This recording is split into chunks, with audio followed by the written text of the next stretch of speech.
a proud sponsor of your Lincoln Potters. Visit them at 3277 Swetzer Road in Loomis or call 916-259-2739. Have you ever wondered, what is CMN? I thought so. Let me help. CMN stands for Children's Miracle Network, a non-profit organization that raises money for children's hospitals. Locally, UC Davis Children's Hospital is your CMN hospital, the only one in our area. It is a nationally ranked comprehensive children's hospital that provides the highest quality of care to pediatric patients like me. How is this level of care possible? With help from CMN donations. CMN teamed with corporate partners and community donors to fundraise for things like equipment, research, and patient care. All money raised locally during campaigns like this stays local to support children treated at UC Davis Children's Hospital. Sick and injured kids can't wait to get the care they need. And thanks to generous donors, partners, and fundraisers like you, we don't have to. Please give wherever you see the miracle balloon, and thank you for supporting CMN at UC Davis.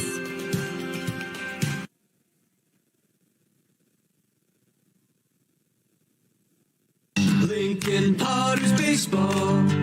Come on out and join in the fun. Welcome in, everybody. Stones McCoy here with producer engineer Riley Duncan here in Healdsburg, California, bringing you a exciting CCL matchup between the Prune Packers of Healdsburg and your Lincoln Potters. We are getting a little bit of a late start here. We had all kinds of fun stuff happening prior to the game. Potter's bus did not show up on time, and they were unfortunately late getting on the road. So game time pushed back to about 1:15. We should be getting started here in just a minute. But now that the Potters are here and the Packers fans and the Packers have been so generous to give us their time and wait for us, I think it's time to play a little bit of baseball today. What do you think? It's beautiful out here. It's about 70 degrees here in Healdsburg. Nice sunny skies. Grass is green.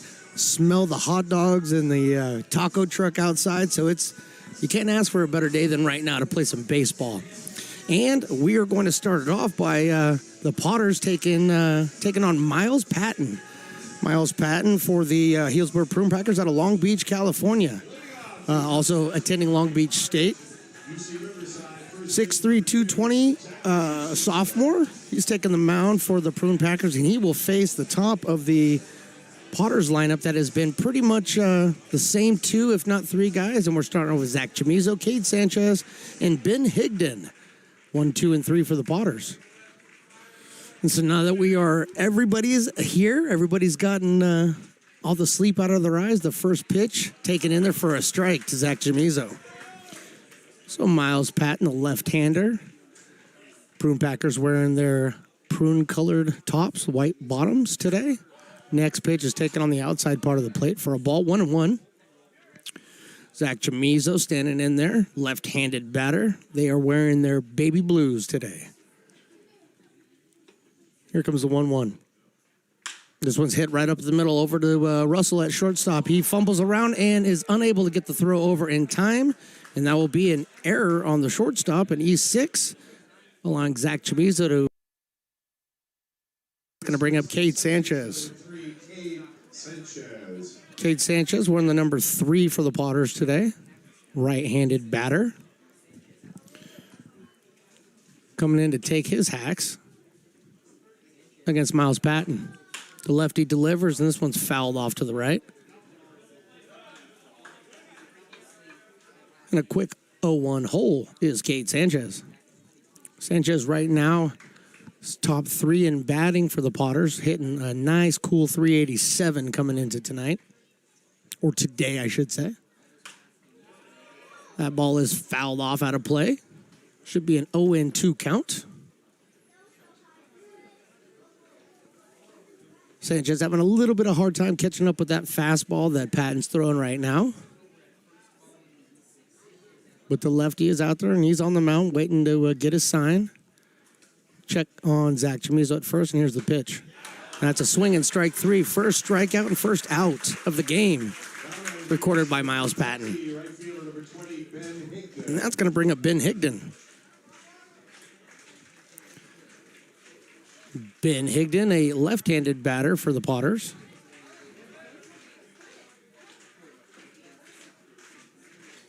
And the first pitch to Ben is right down the middle for a strike. No balls and 1 strike.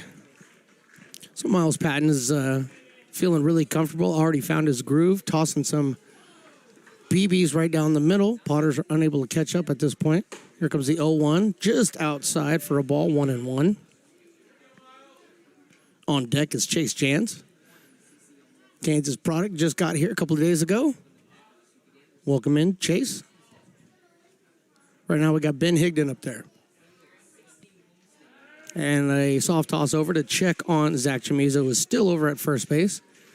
Reached on the error to start the game. Here's the pitch. That one's taken right down the middle as well. Strike 2. 1-2 is the count to Ben Higdon. Beautiful crowd here.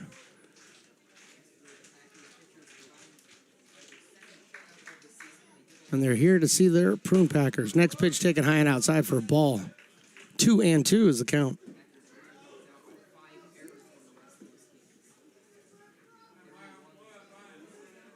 So we got a 2-2 count here. One down here in the top of the first inning. Miles Patton delivers. Swing and strike 3. So 2 strikeouts now for Miles Patton. Getting Kate Sanchez and Ben Higdon on strikes.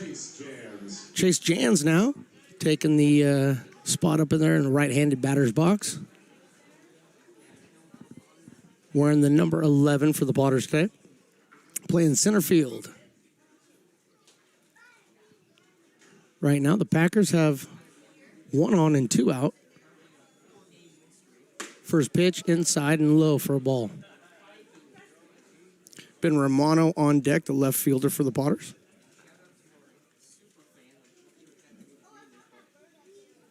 And here comes that 1-0 pitch, and that's high, 2-0. That was pretty easy take there for Chase Jans.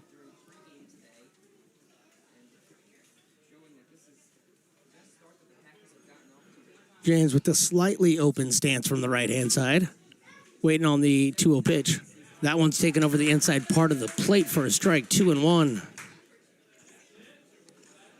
Overland Park, Kansas for Chase Jans.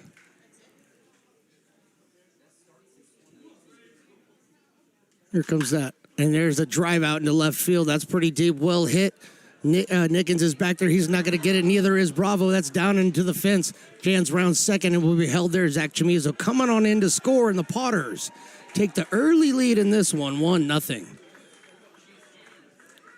Big double by Chase Jans. Hit out there into left center field right around the 400-foot marker. Unfortunately, Bravo couldn't get to it out there in center field. Hit the ground, and now it looks like they may be calling out. Nope, I think he's all right. Looked like he may have been calling for the trainer there for a second, but no, he's fine. So Ben Romano up there. Ben Romano takes a strike.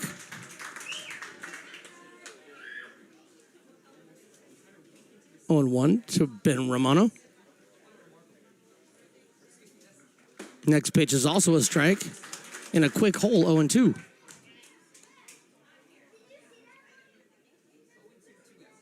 So Ben Romano in the hole, 0-2. Potters got the early lead on the double by Chase Jans. Next pitch is taken up high for a ball. 1-2. Ben Romano from Chester, New Jersey. So 431 batting average in high school for Ben Romano. Here's the 1-0 pitch. Inside, evening up the count at 2-2.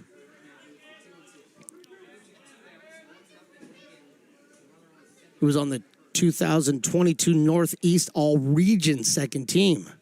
So he's got a little bit of experience up there. Here comes a 2-2. Swing and strike 3. So the Potters put up 1, but Miles is able to strike out 3. And after a half inning, we have a score of 1-0 Potters. It begins on the farm, where hard work breeds motivation. Care is taken under watchful eyes. With new growth comes inspiration, where playtime is mandatory. Welcome to Dueling Dogs Brewing Company. Meet the Stevens, a husband and wife who work hand in hand to craft exclusive small batch beer, mead, and cider. Using locally sourced ingredients to ensure freshness in every glass. Where a community of farmers, local artisans, and amazing food make for a truly inspired atmosphere.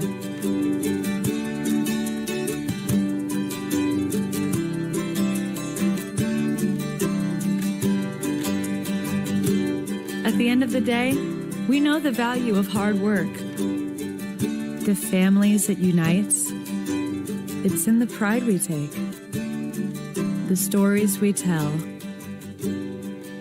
and the best friends who are cherished. Dueling Dogs Brewing Company.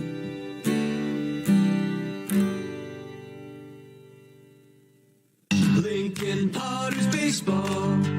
Come on out and join in the fun. Back here in Healdsburg, Potters lead this one 1-0 on a double by Chase Jans, driving in Zach Chamizo to get the game started. And now we're going to have Anthony Perez on the mound for your Potters. He's going to face, obviously, the top of the lineup. We're just starting the game. Robbie Hamchuk, Kyle Russell, and Hunter Duro, 1, 2, and 3 for the Prune Packers. And Anthony Perez on the mound. Anthony Perez been the Friday starter for the Potters. But a 15-inning game kind of led to them having to use him in that game. So he took the Friday off, and now he's out here pitching on Sunday. First pitch was a ball. Next pitch is popped up and looks like it'll get out of play. Evening up the count, 1-1. Potters defense, we got Ben Romano, Chase Jans, and Ben Higdon out from left to right. Luke Lavin behind the dish. The 1-1 pitch is drilled out into center field. That'll get down for a base hit. Hamchuk starting off the game with a single for the Packers. It's going to bring up Kyle Russell. Russell playing shortstop today for the Prune Packers. And to finish off that defense, Jack Grant, Braden Grantham, Cade Sanchez, Zach Chamizo from third to first, and Anthony Perez on the mound. Kyle Russell up there, right-handed batter for the Packers. First pitch to him, he swings through that one for a strike.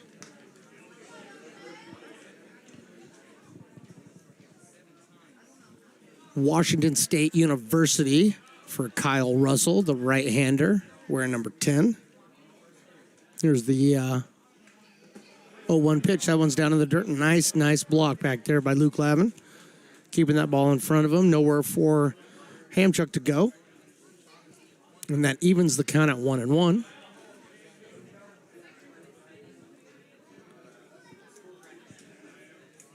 Russell, a 6'2" senior. 1-1 pitch. Taken just off the outside part of the plate for a ball. 2 balls and 1 strike. See a few Potters fans made the trip up. Looking over there in the bleachers section. The mayor, Ray Garcia, is here. 2-1. Swing and strike 2. 2 balls, 2 strikes here. Matt Lundgren and the family's here. So it's a family affair here in Healdsburg, California. Anthony Perez with his 2-2. Off speed, taken outside for a ball, 3-2. Perez not paying much attention to Hamchuk over there at first base. The right fielder for the Packers.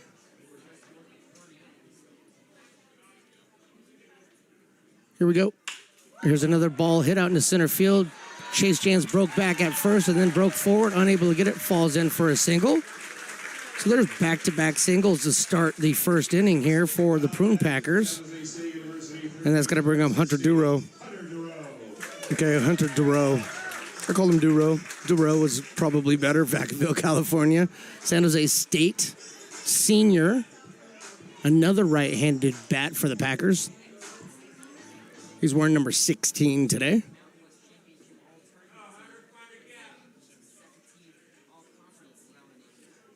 So far in point streak, he's only played one game, but had 6 at-bats. He's batting .333. First pitch taken high and outside. Easy take there.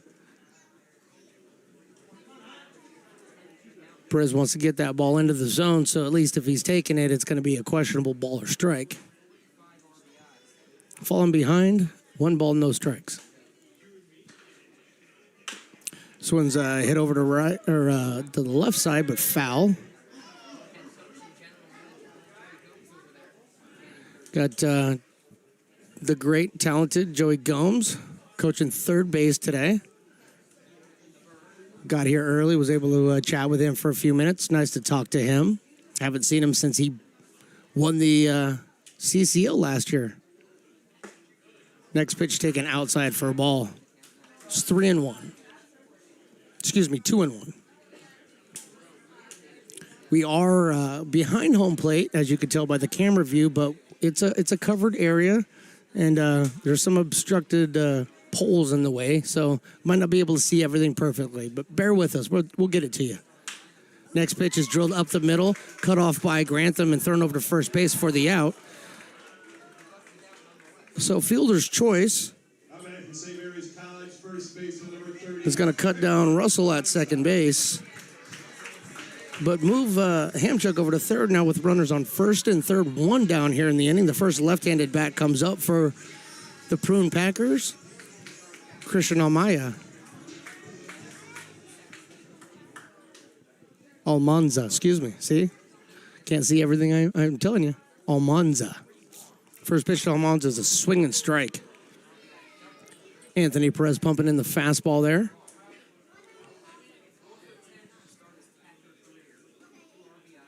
One down here, bottom of the first. Packers threatening. Next pitch is down low for a ball.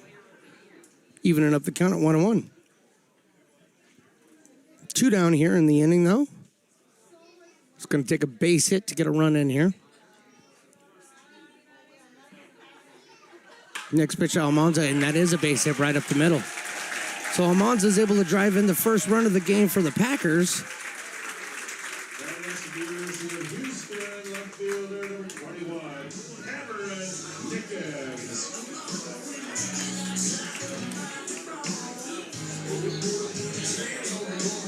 That's going to bring up Cameron Nickens. He's got to go back one play real quick. Wrote that down wrong. It's actually a 6-4-3 double play, giving them their first and second outs of the inning. Great stop back there by Lavin behind the dish. Keep that in front of him. Keep Almanza over at first base. But right now, Almanza is the only person on. And it is a tie ball game here in Healdsburg, 1-1. Perez from the stretch right now. Here he goes. Outside. Again, a pretty good stop because Almanza does not go anywhere. So Anthony Perez with another one in the dish, but Luke Lavin behind it. Keeping the runner at first.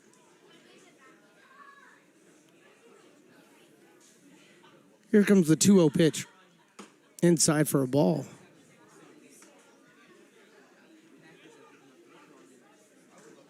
Perez looking to get a lot of the strike zone right here. A 3-0 count. Got a runner on first.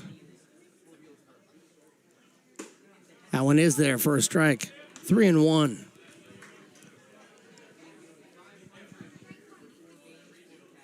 Anthony doesn't want to be falling behind too many of these Packers hitters because they're pretty hot right now.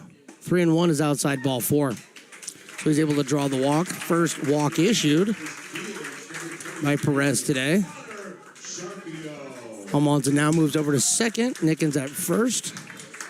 And Connor Sharpio is now up at the plate, number 23 for the Packers, designated hitter today.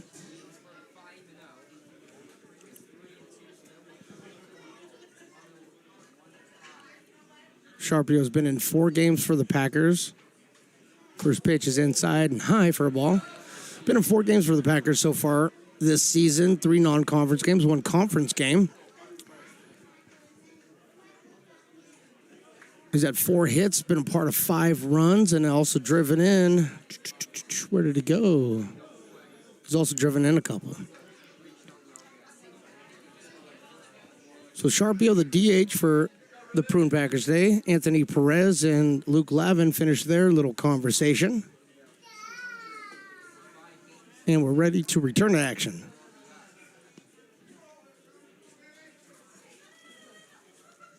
Here comes that first pitch. That's outside again for a ball.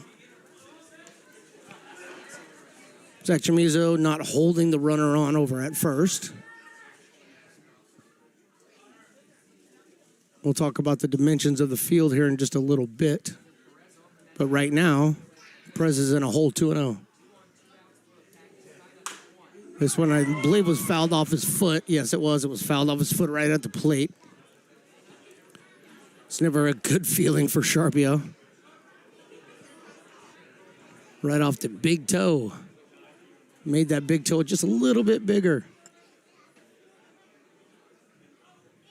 2-1. If Sharpio can get on Damian Bravo on deck. But the battle between Perez and Sharpio continues. That's a 3-1 count now.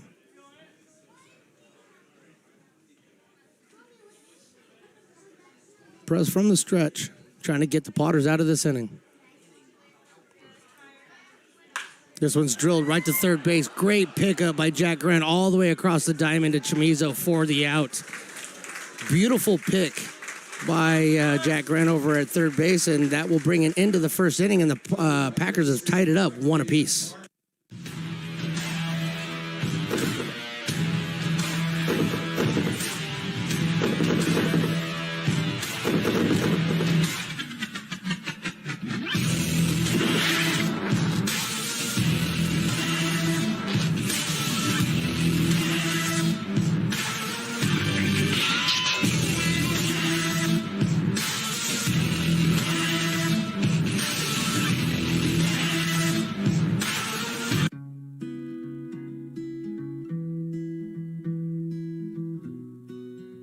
Lincoln Area Archives Museum is the official partner of the Potters' 100th anniversary season. The museum is located just around the corner in Bierman Plaza in the center of the Old Historic District.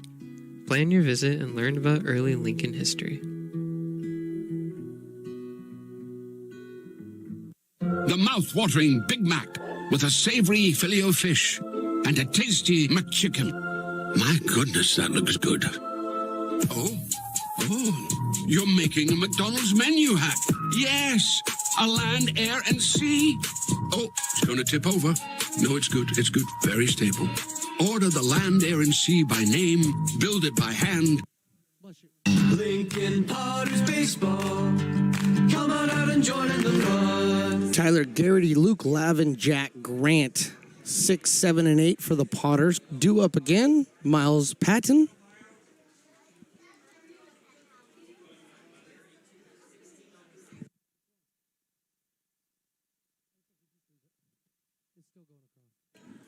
Here comes that first pitch. Thought we had a little bit of technical difficulties. We're just taking a look, making sure everything's functional, and it's functional.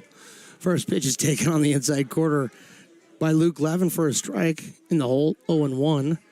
Miles Patton out there for his second inning of work, and this one's dribbled out towards Miles Patton. He's going to pick it up, turn, and fire to first, and gets it by a half a step.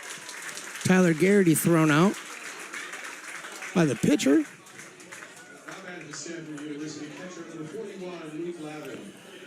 So Garrity retired, and that's going to bring up Luke Lavin.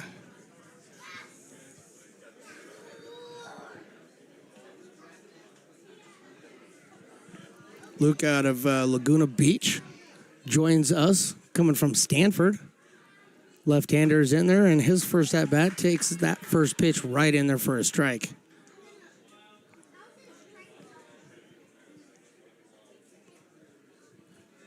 So he's heading out to Stanford this year. Was accepted to Stanford out of high school. Good for you, Luke. Go get that. Go get that degree from one of those beautiful universities like Stanford. But right now, let's get a hit. Here comes the 0-1 pitch. Here's drilled foul. Quickly in the hole, 0-2. Jack Grant on deck. Grant playing third base. Just had a beautiful stab out there at third base. Spin and throw. To gun down Sharpio at first base. But right now, Luke Lavin fouls it off to the screen.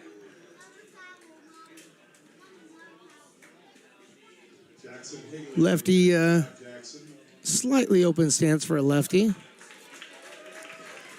Dimensions of this park down the right field line, 336 down the line to right. Next pitch is popped up to the left side. Third baseman going over there is Duro, and he makes the catch. So Duro makes the catch on the little fly ball, and that's going to bring up Jack Grant.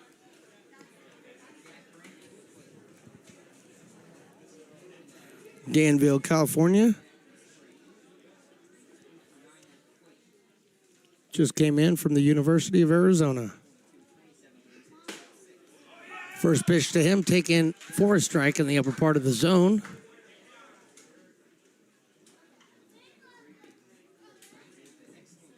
No balls, one strike. Next pitch, swing and strike two. Quickly in the hole, 0-2.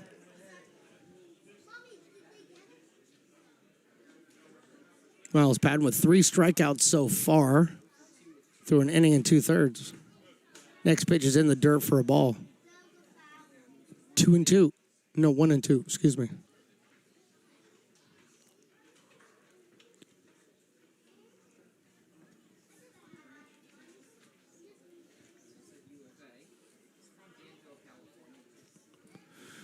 And here is the 1-2 pitch. Down low for a ball. Now that's a 2-2 count. So it's a super short porch down the left field line, but they do have about a 20-foot fence out there. And then the deepest part of this yard is probably 425 right out to dead center. 2-2, fouled off to the screen. Stayed 2-2. Jack Grant can get on. Braden Grantham, shortstop for the Potters today, due up next.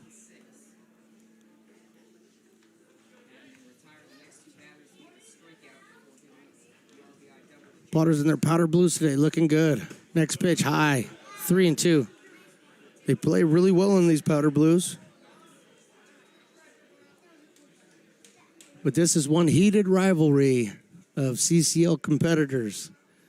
And the Packers have gotten the best of the Potters the last 2 years and winning the CCL title. Full count, balls up high. Jack Grant works the walk. The first walk given up by Miles Patton today. Bringing up Braden Grantham out of Mesa, Arizona. Attends the University of San Diego. Nice place to play baseball if you're going to have to play baseball anywhere. Hawaii, San Diego, those are my kind of spots. First pitch to him is high.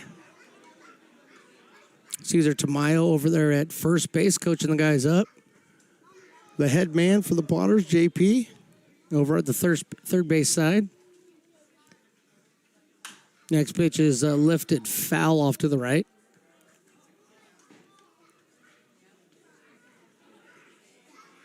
So you got a 1-1 count right now. 2 down here. Top of the second inning. Potters and Packers tied.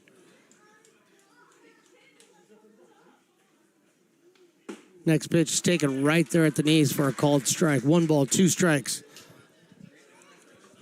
Good pitch by Miles Patton there. Right there at the knees. The lefty sets a kick, delivers. This one's hit out into center field. Center fielder Bravo coming in and will make the catch to be able to put that one away. So fly out to center field, and the Packers don't score. And after 1.5, we have a 1-1 tie. Astro Air Design Incorporated, where you feel the difference. We are a locally owned and operated heating, air conditioning, and custom sheet metal company committed to the highest quality of craftsmanship at a competitive price. Our trained and certified technicians have the knowledge and experience required to install, maintain, or repair your home comfort solutions. Our upfront pricing gives you the peace of mind because you know your price is locked in. Call Astro Air Design Incorporated today.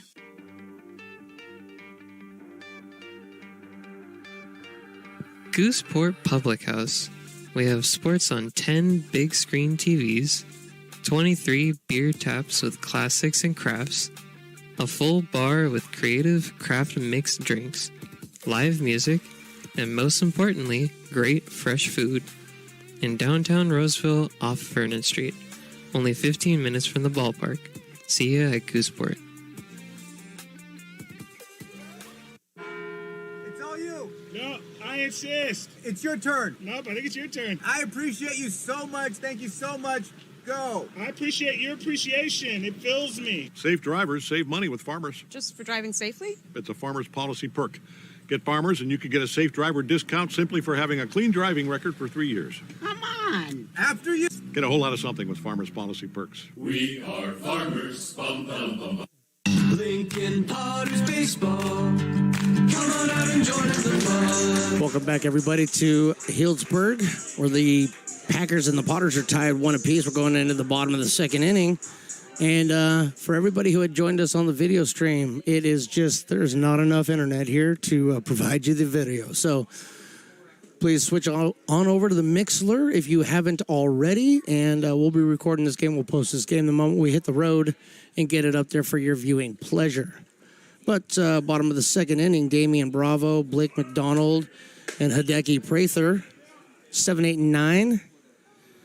Bravo's already ahead in the count, 2-0. The center fielder for the Prune Packers. That one's down low for a ball, 3-0. Bravo currently 2 games so far played for the Packers this year, batting .333. And that's a 4-pitch walk. So an easy walk to Damian Bravo. That'll bring up Blake McDonald, the catcher for the Potters, or the Packers. Packers and Potters will always mess me up. I do it all the time. But Blake McDonald, the catcher, stepping in there. He hits this one out to Grantham at second base. Over to second for one. On to first. Safe. Just not in time. So the fielder's choice by Blake McDonald. He'll reach first. Damian Bravo thrown out at second. One down here in the bottom of the second. Hideki Prather is heading up to the mount or to the box. Second baseman for the Packers today. Right-handed batter wearing number 3. Standing in there, waiting to face Anthony Perez. First pitch is taken outside for a ball. Prather out of Oakland, California. Tins Clemson. Clemson Tiger. This one's hit out to right field, but Higdon is right there, and he's able to grab it and try to throw behind the runner, and he throws over Zach Chamizo's head, but good thing Luke Lavin was backing that one up. So there's a fly ball out to right field, gathered by Ben Higdon out there. And that's 2 away, and we're back to the top of the order at Robbie Hamchuk.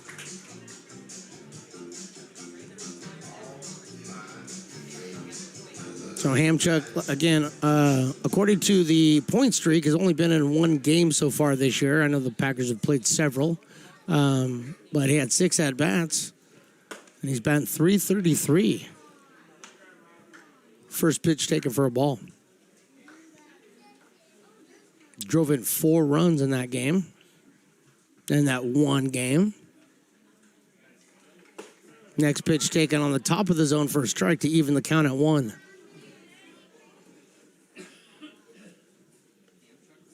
Potter's bullpen is way, way off to the right. I can barely catch a glimpse, but there is somebody out there warming up.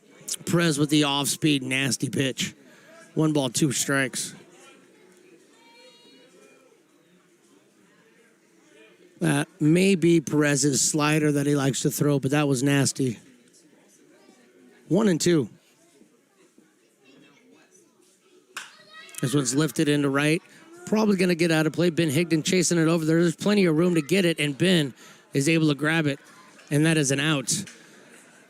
And that is the 3rd out of the inning. So after 2 complete here in Healdsburg, we have a 1-1 score.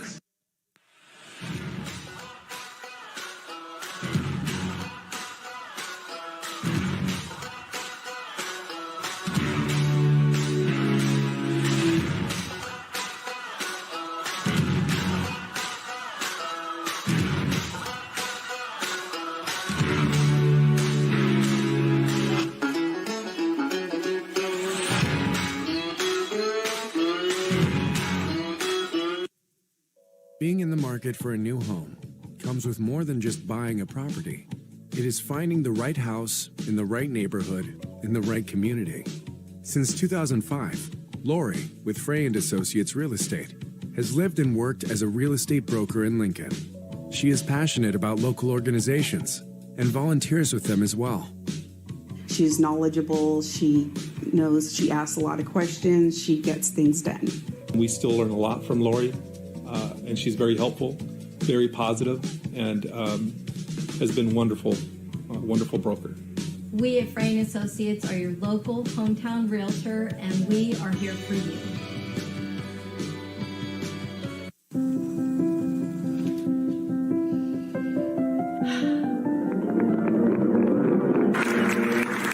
Welcome back, Olympia's 5th grade orchestra. Perhaps there's no place like your home because you made it so at RC Willey. Lincoln Potters Baseball. Come on out and join in the fun. Welcome back here to Healdsburg, California. Beautiful, beautiful day for some baseball. Potters and Packers tied up at 1 here, starting the 3rd inning. We're back to the top of the lineup for the Potters. Zach Tremazo, Kate Sanchez, Ben Higdon. Got some activity going on in the Potters bullpen that the producer, engineer extraordinaire, Riley Duncan, is trying to effort for you. But until we get to that point, not that big of a deal. We will just start with Zach Chamizo to lead things off. Looks like Woody Brennan. Woody Brennan might be out there warming up for the Potters.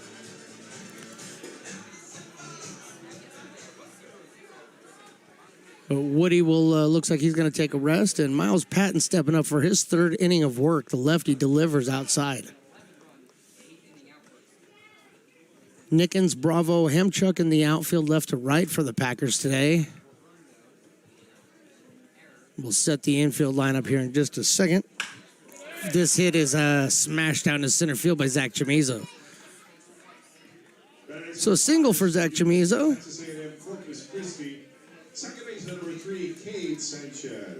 As you heard, Cade Sanchez stepping up to the plate. Zach Chamizo had really improved his batting average after starting off real slow. He's gotten that up to 133, and another hit here is going to help drive that up again. Now we got Cade Sanchez, and the first pitch to him, he pops out one over on the right side. Second baseman going out there. Prather underneath it and cannot get it. No infield fly roll, obviously, so Zach Chamizo will be thrown out at first. And unfortunately, that's a tough one to score, but you give that one a single and throw it at second. So Sanchez is able to make it aboard, but Chamizo cut down on the force out at second base. Ben Higdon coming up.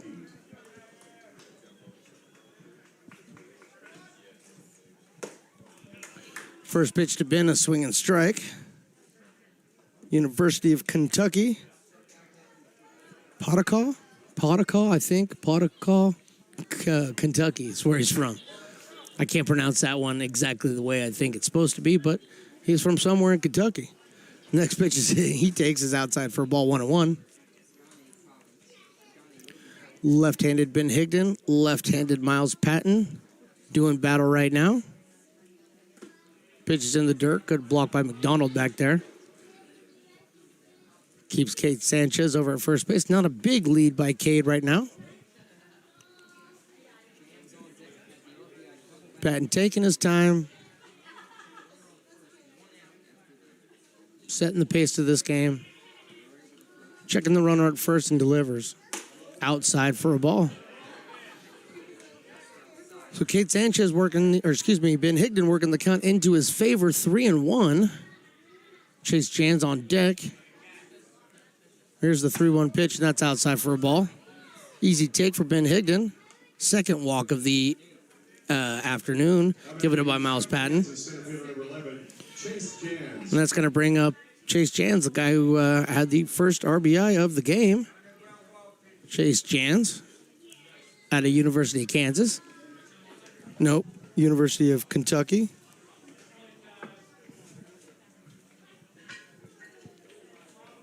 No, I had it right, Kansas. First pitch to him is taken for a strike. On the score sheet, there's 4 guys, 2 of them from Kentucky, one's from Kansas, and another one's from Kansas, and they're all split up. So next pitch cannot hold up on that one. Hit a quick hole 0-2. Chase was ready to hit, wanted to swing. That ball was in the dirt, just could not hold up on it. First time I've seen a purple bat. That pitch taken outside for a ball, 1-2. First time I've seen a purple wooden bat used in this league. Not saying I don't like it, I'm just saying it's the first time I've seen one. Is purple used for any kind of awareness month or anything that you know of? I'm not sure. And he gets strike 3 looking. Chase goes down on strikes. Second out of the inning, bringing up Ben Romano. 4th strikeout on the day for Miles Patton. The lefty wearing number 33. Pitching very well to start this game. Ben Romano struck out his first at-bat, coming back up here, trying to get some redemption. That breaking ball taken right over the middle for a strike.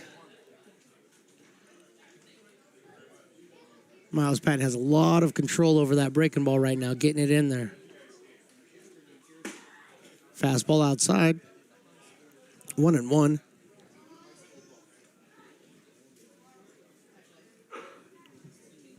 See the assistant coach, Mike March, out there. He's talking shop. Next pitch is taken. Down low for a ball. 2-1.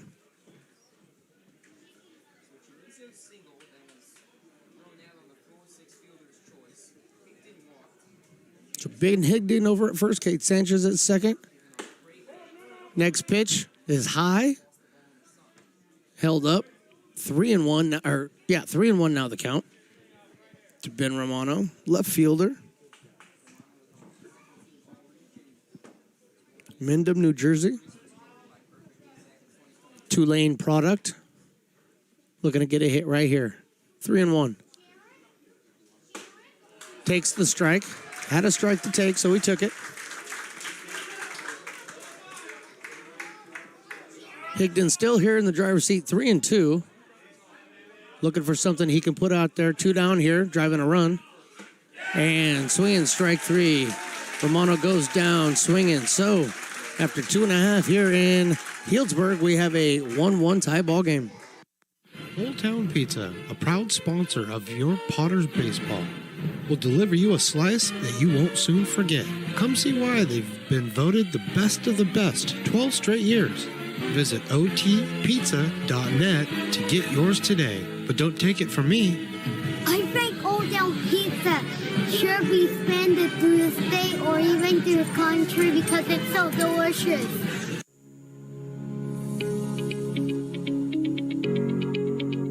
Placer Valley Tourism. Our mission is to increase the health of the hotel industry through occupancy and average daily rate in Roseville, Rockland, and Lincoln.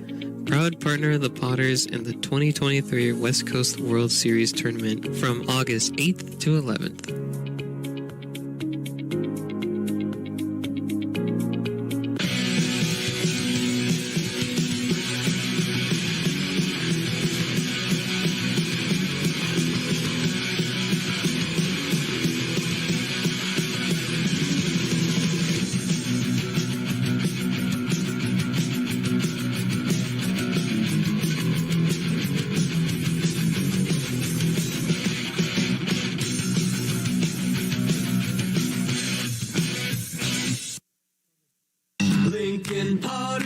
baseball.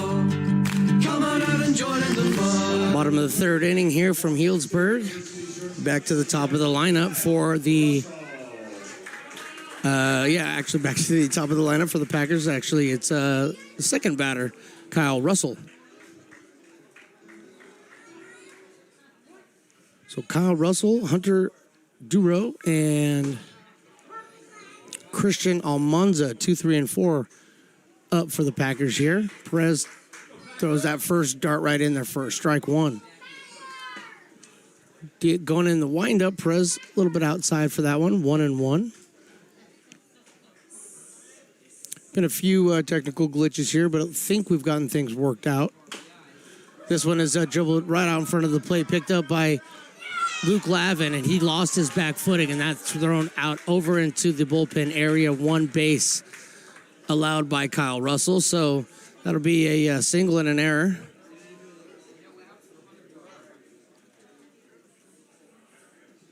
And an error on the catcher, allowing Russell to get to second, excuse me. JP coming out just to check on his guy. He he blew his wheel, lost his shoe, came right out of it. So the Potters have had, let's just be real, the Potters have had a very interesting day to start, you know.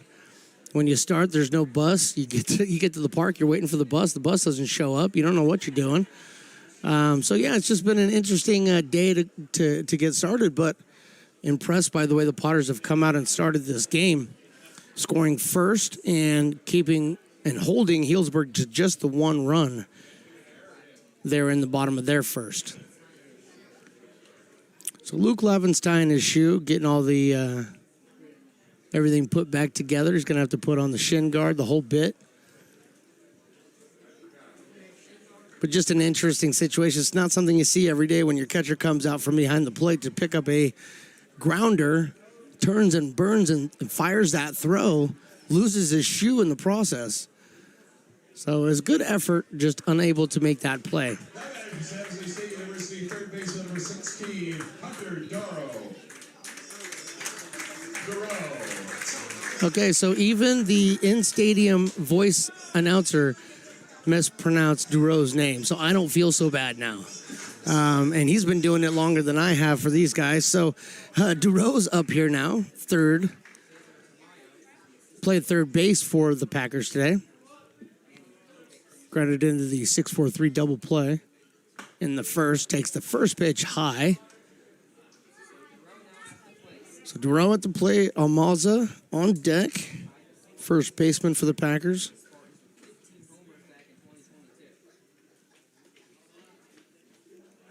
Next pitch high for a ball. 2-0.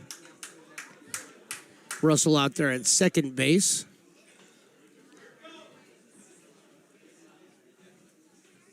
Anthony Perez is now in the stretch. Look back at Russell, and he delivers. Right there for a strike. 2-1.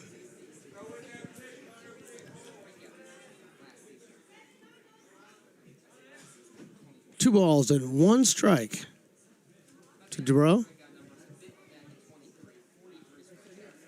Perez sets and delivers. Outside for a ball. So Perez has gotten himself into a hole, 3-1 here. Got to make a good pitch to Hunter Duro here.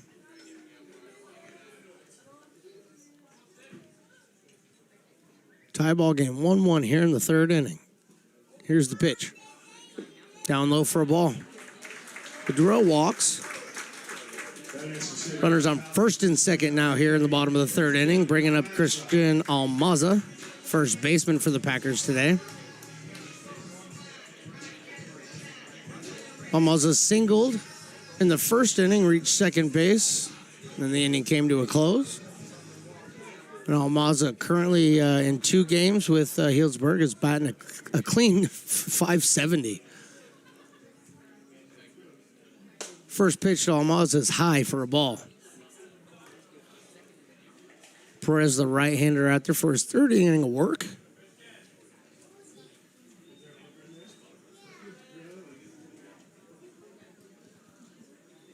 Almanza, the lefty.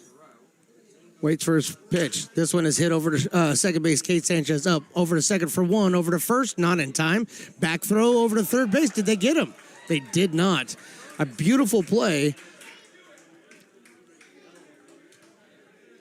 But they did not get him at third base. So the force out there at second. Fielder's choice. Cuts down to Rowe at second base. He tried to throw the back pick down to Jack Grant at third base to try to get him as he was going off the base, unable to do so. And actually, JP is going to come out and ask maybe if they get together and talk about that one, because it was a close play. I don't think necessarily that there's anything there that he could get him to overturn that call, but it definitely was a close play at third. I thought it was safe, though. But they're going to talk about it. They're going to ask, JP is going to ask for the umpiring crew to get together and just see if they can, if one of the other two guys saw it differently. Not sure that that's going to be the case here, but I applaud the A for effort to just to make sure. You never know. Because right now, you know, we're in a tight game here, 1-1. Packers are out hitting the Potters right now, 4-1. But the guys are together, they're talking. Anthony Perez, Luke Lavin, they're talking their strategy.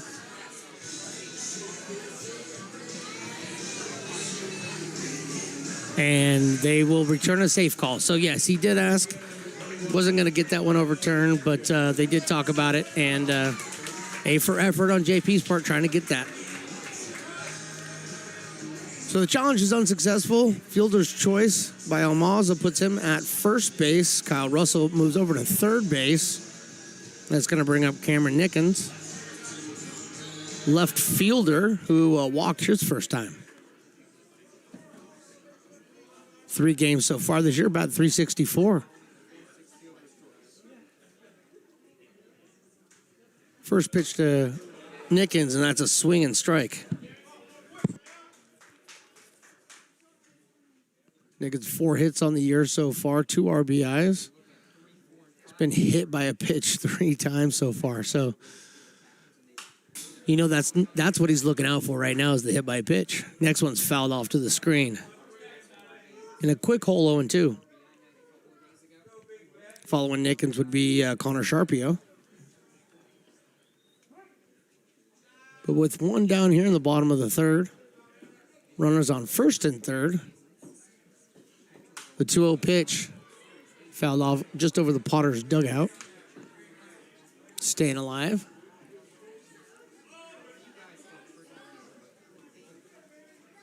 Russell at third, real close to the bag.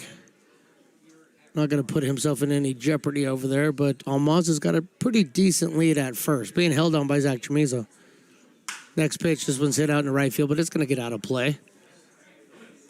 Staying at 0-2. Perez in a battle right now. Nickens fell on a few pitches off here. Drew the walk in the first inning, so he's seeing the ball pretty well, obviously. 0-2 pitch, down in the dirt for a ball. 1-2, good take by Nickens there.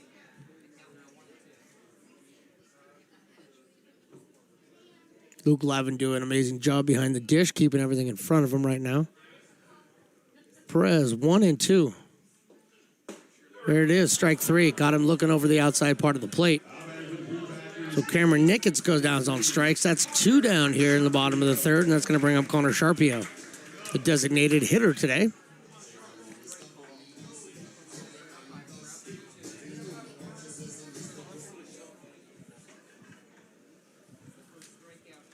Connor steps up after grounding out to third base his first time up. First pitch to him is a little bit high.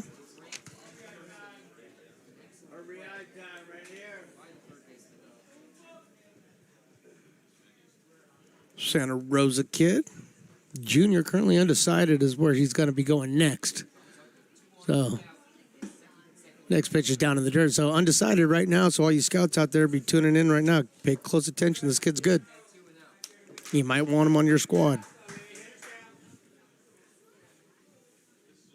2-0. Perez out of the stretch. This one is drilled out into center field. Chase has got to jump on it. Is he going to get there? Nobody's going to get there. That one gets down out in center field. Thrown in by Ben Romano. 1-run scores. Run around to third is held up. Ben Romano got that one in quickly, but there is a 2-out double by Sharpio. And the Packers now lead this one. 2-1.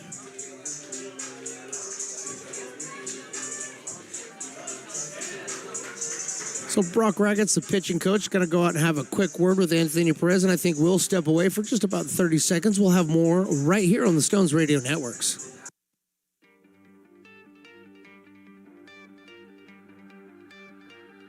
Gooseport Public House.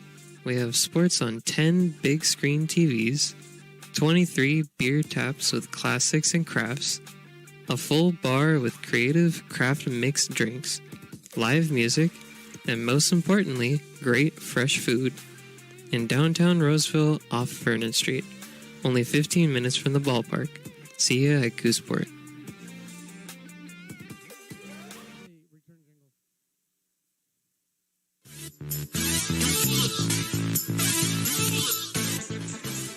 And that break is over. Umpire went out, broke that one up. They had a nice little conversation. Whatever Brock said to Anthony Perez, let's see if it works right here because he's now facing Damian Bravo, who walked in the second inning. And the Potters now trail this one 2-1. First pitch to Bravo's fouled out of play to the right. Runners on second and third right now. Almanza, over at third base. Sharpio at second after the double. And now Bravo steps in there. Center fielder takes that one outside, 1-1. Looked like Chase Jan's got a pretty good jump on that one, and Ben Romano was shading center, left center, but neither one of them could get to that ball. 1-1, lifted to the right side. Looks like that'll get out of play. And there's a lot of out of play area for the kids to get these foul balls. Pretty cool. It's a good crowd here in Healdsburg today.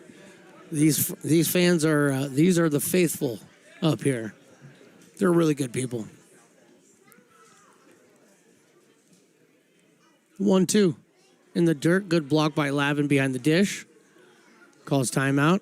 May have been crossed up there with Anthony because he's going to go out and talk to him real quick. Thought he may have been expecting something else. And with a runner on third and 2 down here, you don't want to cross up your catcher because a pass ball means a run. So better to get that talked out right now. 2-2, 2 down here. Bottom of the third. Anthony's, here's his pitch. Outside. So Perez has gotten this all the way to 3-2. The runners will be on the move. The right-handed Bravo's ready. Here it goes. This one is hit out into left field. That's going to get down for a base hit. That's going to drive in 1, possibly 2. Here comes the second runner. Around third, here's the throw. It's cut off. Thrown to first base. Throws right past Chamizo. All the way into right field. All the way around to third base goes Bravo, and he will hold up right there. So Damian Bravo hits a single and advances 2 paces on the error. And that's an E5. Error on Jack Grant over there at third base. And that scores Christian Almanza and Connor Sharpio. The Packers now lead this one 4-1. And they're still going here in the bottom of the third.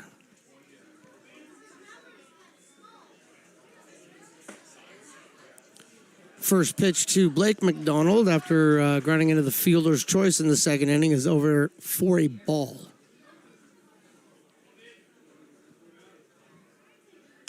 Next pitch, flying out to right field, but that's out of play. 1-1.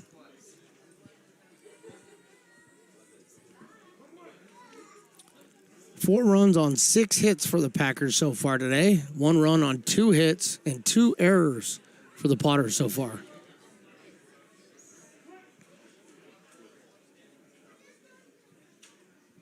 Here comes the 1-1 from Perez.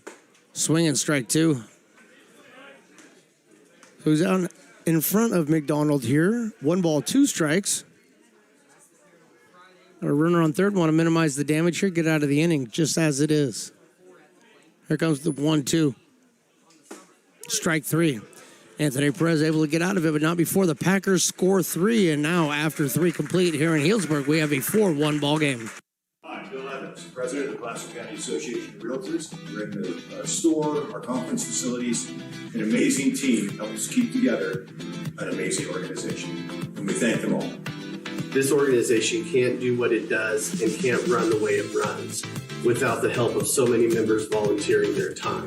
The success of the Placer County Association of Realtors is largely dependent on our active volunteer members to help our organization and industry. The work of our committees greatly impacts our ability to champion efforts across the board and giving back to the Placer County community wherever we can. Like all service organizations, I wanted to serve. And getting involved with the affiliate committee was the perfect way to do that. I love being able to serve my community with my business friends and other leaders and give back to those who are in need. The thing I love about the PCAR committees is they all work toward the same goal of bringing the community together to support those in need in our surrounding area. I instantly came to the meeting and had a wonderful time, felt like I was a part of something bigger, and it was just the start of my leadership journey.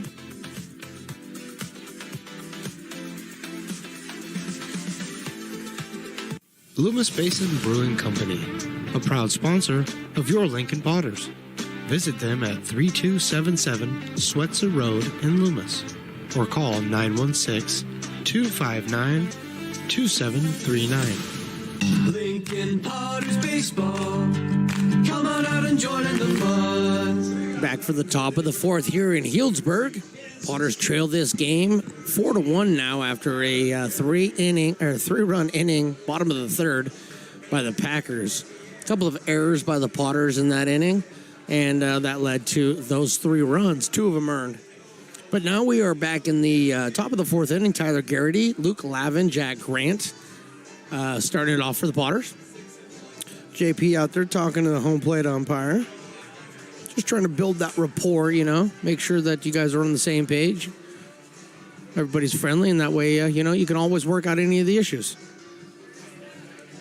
So while JP's doing that right now, everybody else is kind of looking around, getting set. Miles Payton back out there for his 4th inning of work, starting his 4th inning of work tonight.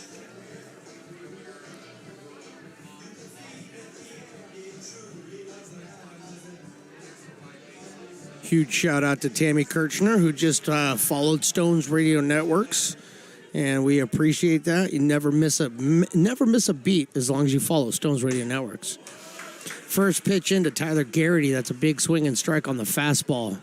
No balls and 1 strike. No radar gun in front of me, but I got to imagine Peyton's throwing up about 88 to 90. The off-speed pitch right there gets Garrity way out in front. Now he's in a hole 0-2.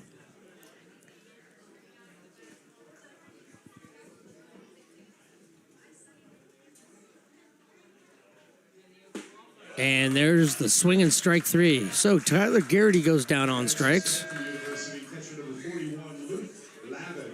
6th strikeout on the afternoon for Miles Patton.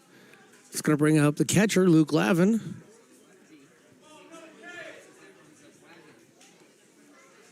Luke's been doing a great job behind the dish for the Potters so far this season. First pitch to him, taken on the outside part of the plate for a strike. No balls and 1 strike.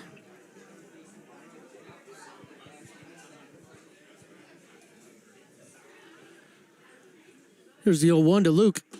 And he swung at that one outside in the dirt. Strike 2. So he's quickly in a hole 0-2 here. Nice little breeze, 5 to 6 miles an hour, blowing out to left field right now. Fouled off to the backstop is Luke Lavin, so he stays alive at No balls and 2 strikes.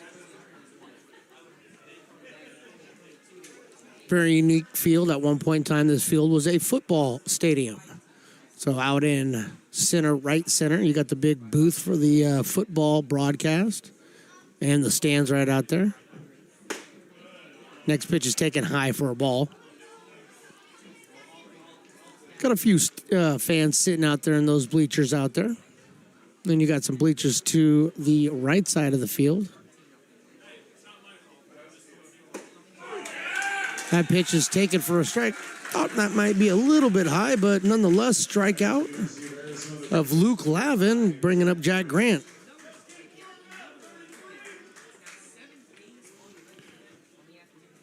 So Jack Grant coming up, walked his first time. Stranded on first base, but reached base. Jack Grant taking that one down and low for a ball. Jack Grant just finally got to us from Arizona. Takes that ball a little bit high and outside for 2 balls and no strikes. So Grant wearing the number 5, batting from the right. Swings through that fastball just a little bit high in the zone. 2 balls and 1 strike. Miles Patton throwing darts today. Very efficient pitching so far. This one is hit down to third base, picked up by Duro, thrown over to first base in time for the final out. So, 3.5 innings here in the Potters trail, still 4-1.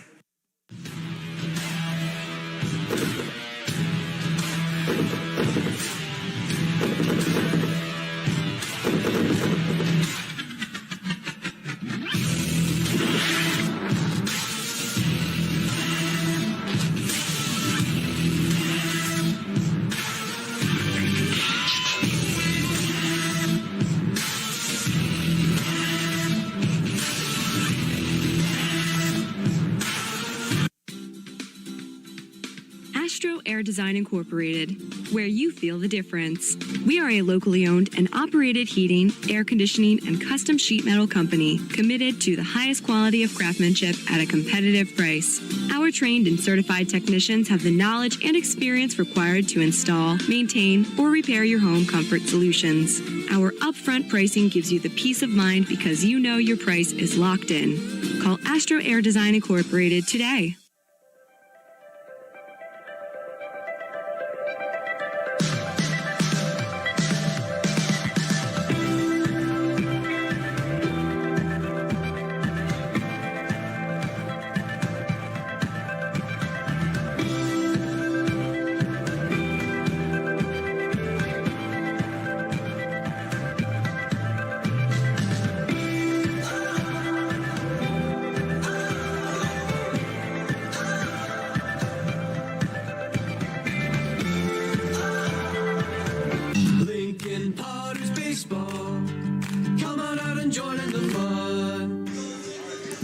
Welcome back into the broadcast, folks. We have a new pitcher on the mound. We are efforting that pitcher as we speak. I believe that's Grant Kelly out there, number 40. Is that correct? 38. Okay. I was close, but not close is not good enough when you're trying to get numbers. That's Kevin Hayes. Kevin Hayes coming in. Let me just make sure my broadcast partner down to our right, for the Healdsburg Prune Packers, that he has that information too. So, Mr. Engineer, if you want to make sure he knows who that is, that would be awesome. Yeah, it is Kevin Hayes, number 38. Coming into the ball game, replacing Anthony Perez, who went 3 innings, responsible for 3 of the 4 runs so far. I'm just here to help out my friends. There's the people up here in Healdsburg are really, really good people. And even though we have this bitter rivalry against baseball players, it means nothing when it comes to us up here in the broadcast booths and all that. We work together, like bestest of friends. Maybe not best of friends, but we're all friendly. And we're here to help out. So, if I got a roster, I can help him out. He's got a roster, he can help me out. That's what we're here for. So, Just making sure everybody's got all the good names of all the players, because what it's all about is the players on the field. That's why we do this. And now the players are on the field. Kevin Hayes got his spot on the mound. Anthony Perez, his day is done. And Hayes will face Prather, and then back to the top of the lineup, and Robbie Hamchuk and Kyle Russell. So Hideki Prather up there right now, the second baseman for the Packers, swings at that first one for a strike.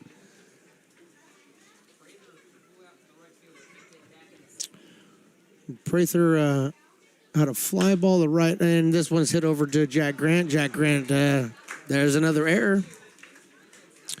So an error on Jack Grant's going to allow Prather to reach first base, and that's going to come back up to the top of the lineup in Robbie Hamchuk. So far on the day, Robbie has singled and scored a run, flew out to right field, so he's 1 for 2.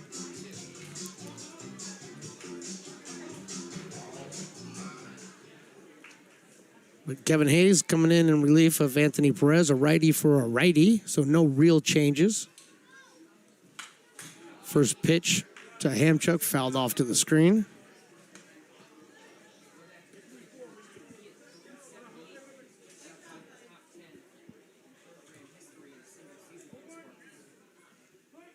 No balls and 1 strike right now.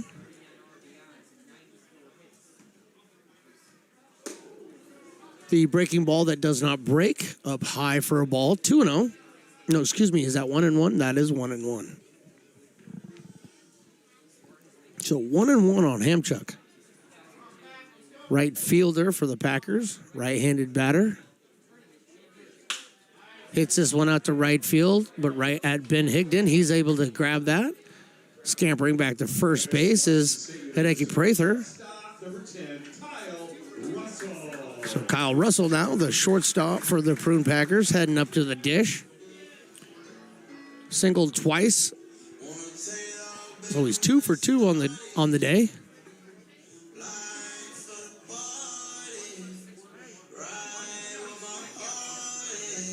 Look like we got a baseball that may have been ripped, so that goes out of play now.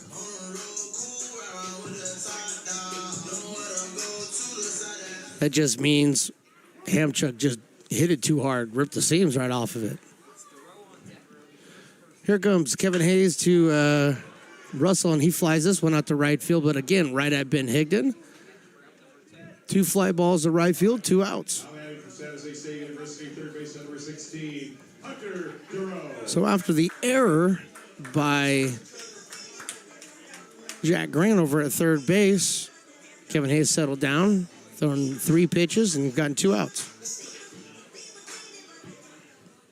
So Hunter Duro coming up.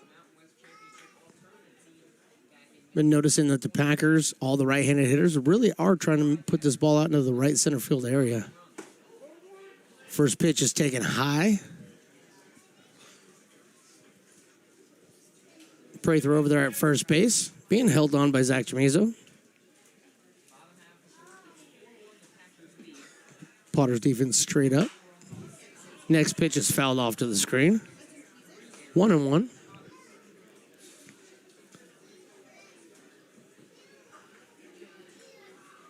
Kevin Hayes, a big right-hander.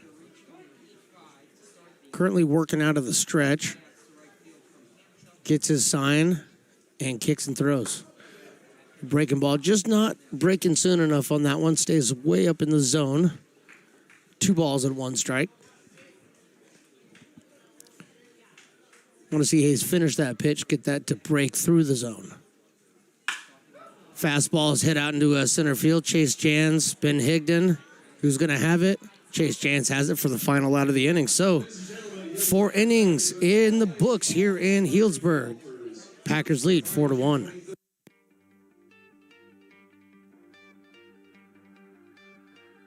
Gooseport Public House.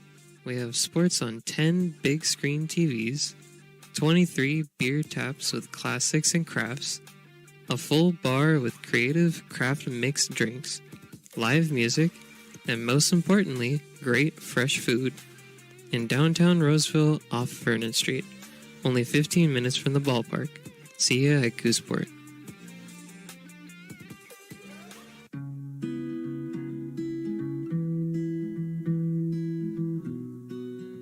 Lincoln Area Archives Museum is the official partner of the Potters' 100th anniversary season. The museum is located just around the corner in Bierman Plaza in the center of the Old Historic District. Plan your visit and learn about early Lincoln history.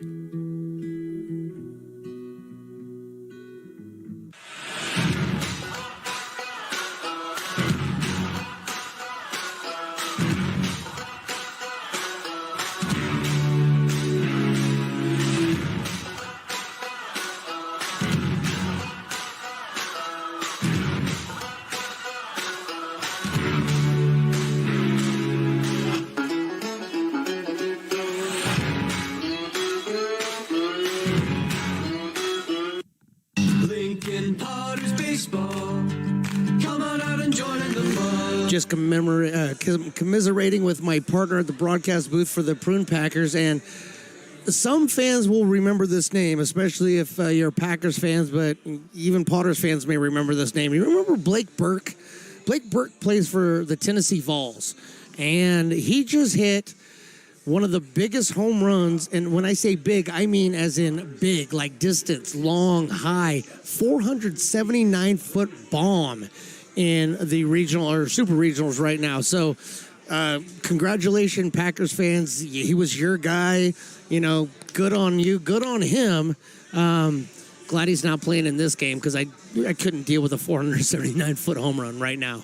But that was big. Anyway, we are here in the top of the fifth inning, where Braden Grantham, top of the lineup, Zach Chamizo, Kate Sanchez will be facing a new pitcher in Morgan White, coming in relief after 4 innings of work by Miles Patton, who was extremely efficient.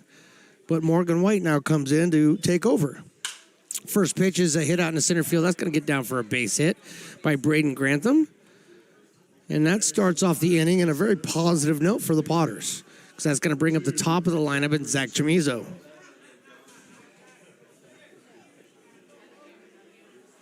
We want to look up Morgan White out of Everett, Washington. He's a UNR, as I like to say, University of Nevada, Reno prospect. First pitch to Chamizo's in there for a strike. It's a senior out there, 6'3", 225. I mean, the average size and weight of their players in Healdsburg is 6 foot 200. Next pitch to Chamizo's in there for a strike. Falls quickly behind the count 0-2. Braden Grantham being held on by Almanza out there at first base. Not a big lead. Holding them on anyway. Here comes the 0-2. Swing and strike 3. That was a fastball that just ate up Zach Chamizo for his first strikeout of the evening. Kate Sanchez now coming up, second baseman for the Potters.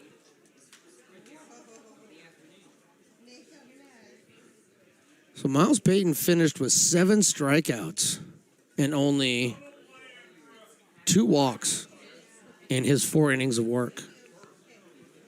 Responsible for just the 1 run.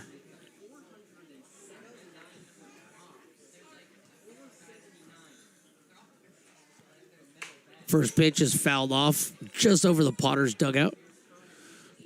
Potters and Packers here at Healdsburg have the sunken-in dugout, so kind of walk down 3 concrete steps, and you're right at field level when you're standing up in there. Very unique perspective from the dugout.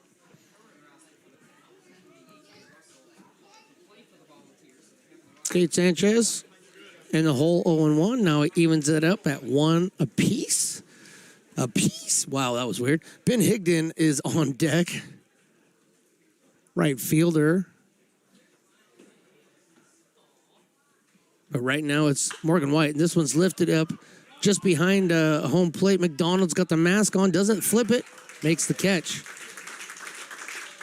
So McDonald with the catch. That's 2 down here in the inning, and that's going to bring up Ben Higdon.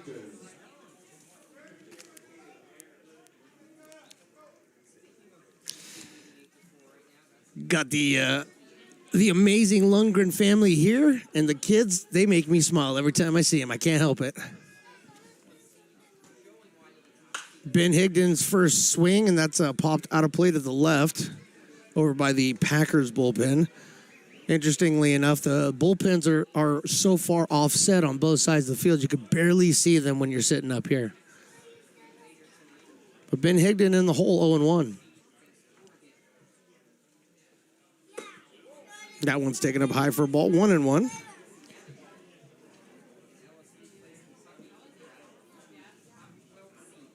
Sophomore out of Kentucky, left-handed batter. Waiting for his 1-1 pitch. Runner takes off. This one's drilled out into center field. This may get down, and it does. It's all the way to the wall. That's going to score a run. Around first, head into second. Ben Higdon, he will pull up there with a stand-up double. So Ben Higdon driving in runs. Drives in Braden Grantham from first base, and the Potters now trail this one 4-2.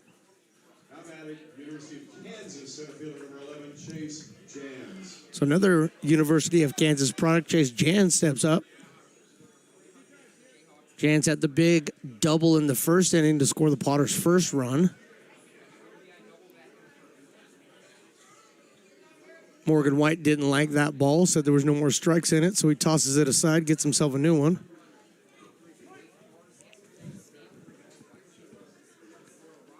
Here comes the first pitch to Chase Jans. Chase swings wildly at that one, misses that one. No balls and one strike. Ben Romano on deck. But right now, number 11, Chase, standing in there.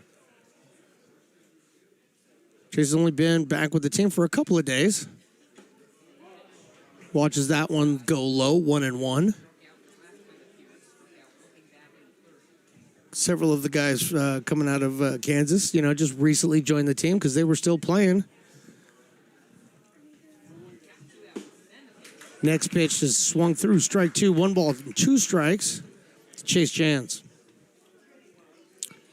Potters picked up a run here in the in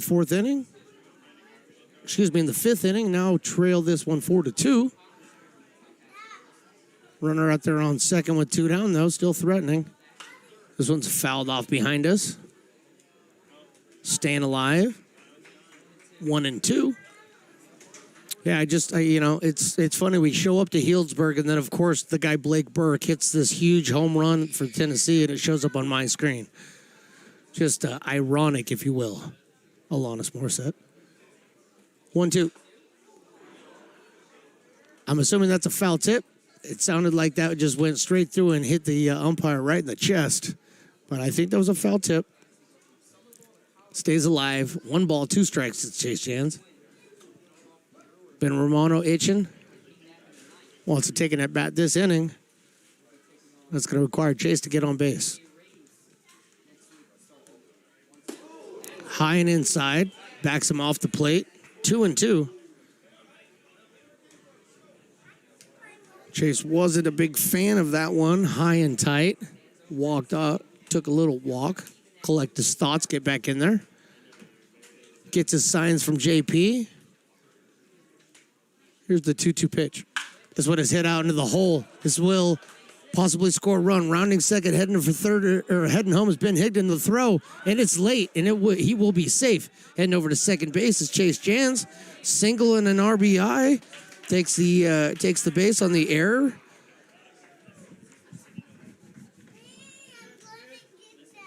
Actually, he's going to take it on the throw.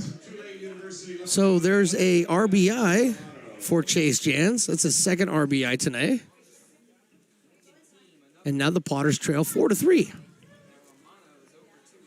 So Ben Romano's now stepping up to the plate.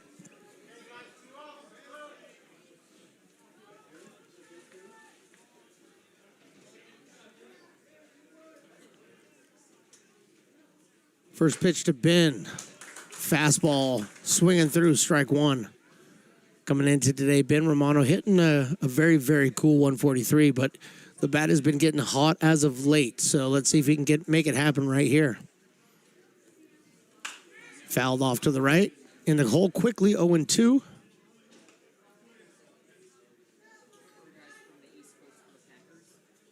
Potters pulled within 1 here. Top of the 5th inning. It's a 4-3 Packers lead.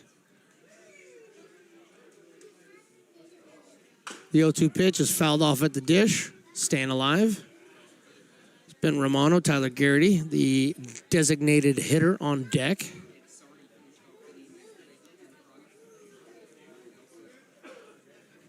But all Ben Romano wants to do is get a single, drive in that run out there at second base, tie this game up right here for the Potters.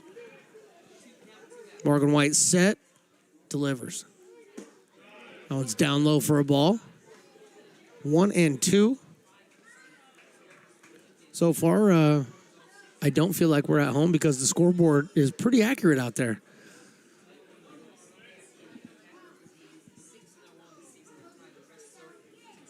White with his 1-2 pitch. That one's in the dirt. That gets by. That's going to allow Chase Jantz to scamper over to third. Wild pitch on by Morgan White. So now Chase Jantz over at third base with 2 down here. Now a base hit guarantees a run scores. So Ben Romano's in there. Open stance from the right side. Morgan White's pitch. Breaking ball. Didn't break down into the zone far enough, so it was a take for Romano. And now we have a full count, 3-2.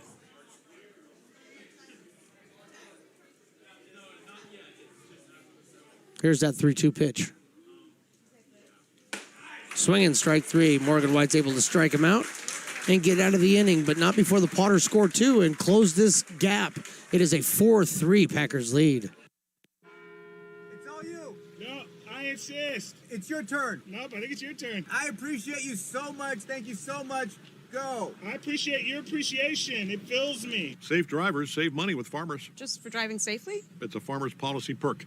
Get Farmers and you can get a safe driver discount simply for having a clean driving record for 3 years. Come on. After you. After you. Safety first. Get a whole lot of something with Farmers policy perks. We are farmers. Bum, bum, bum, bum.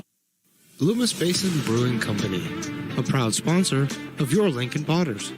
Visit them at 3277 Swetzer Road in Loomis or call 916-259-2739.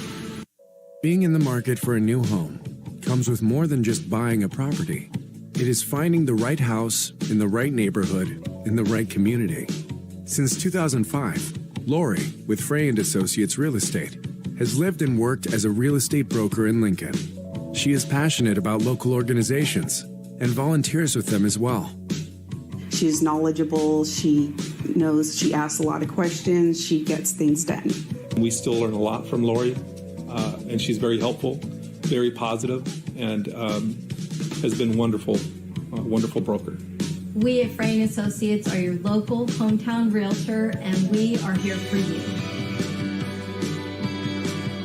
Lincoln Potters Baseball. Come on out and join in the fun. Christian Almanza going to be leading it off for the Packers here in the bottom of the 5th inning, followed by Cameron Nickens and Connor Sharpio. Kevin Hayes back out for his 2nd inning of work in relief of Anthony Perez, who went 3 innings today, giving up 6 hits. First pitch is lifted out of play, strike 1. Giving up 6 hits, 4 runs, only 3 of those earned, 3 walks, and 2 strikeouts. So that was his line for the day, giving way to Kevin Hayes, number 38 for the Potters. Next pitch is also fouled back to the on-deck circle, almost caught by Cameron Nickens, and I would have called him out if he would have caught it. Pitcher doing his job. Oh, boy. Good job, everybody.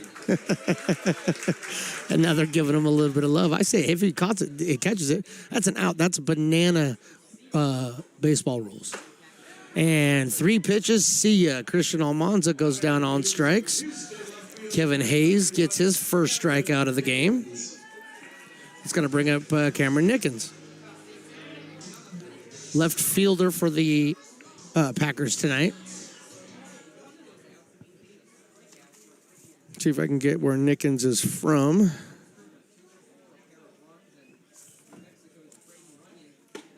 First pitch, ball. So Cameron Nickens out of Magnolia, Texas, goes to the University of Houston. Next pitch is lifted to the right. That's going to get out of play. Zach Chamizo took a look at it, but too far for him to go. Evens the count at 1-1. Connor Sharpio on deck. The Potters trail by 1 here in the bottom of the 5th. Next pitch on the outside, off the outside for a ball, 2-1. Didn't catch the black with that one. The 2-1. This one's hit up to second base. Sanchez able to pick it up. Easy toss to Zach Chamizo at first for the out. 2 down here. If you're scoring at home, that's the 4-3 put out. Then Connor Sharpio, designated hitter coming up. Last at bat he had, big double. Came around to score. Actually came around to score on the Damian Bravo single. But right now he's up there with 2 down here in the inning. First pitch is way inside for a ball.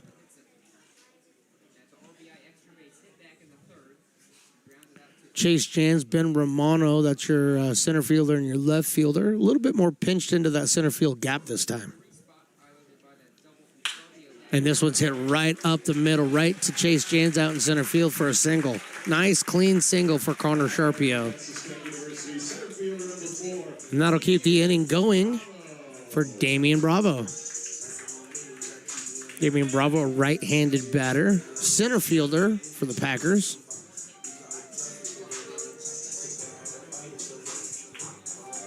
Bravo out of Hamilton City, Texas. Texas Tech product. And I don't know how he got out of the way of that one, but he did. He avoided being hit with that pitch. 1 ball and no strikes. Texas Tech, I wonder if he knows Jarrett Curtis of the Potters. Texas Tech product himself. Next pitch is swung through, strike 1. 1-1.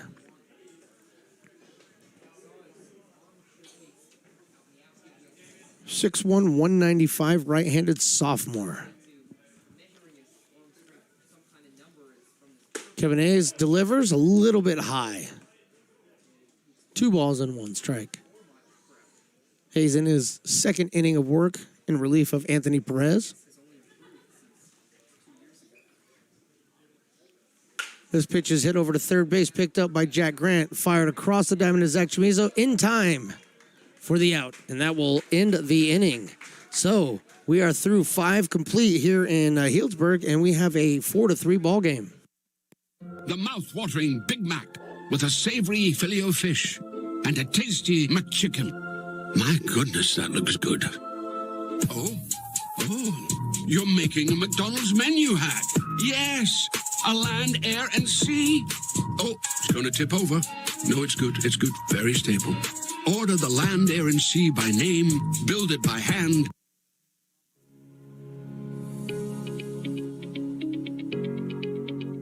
Placer Valley Tourism. Our mission is to increase the health of the hotel industry through occupancy and average daily rate in Roseville, Rockland, and Lincoln. Proud partner of the Potters in the 2023 West Coast World Series Tournament from August 8th to 11th.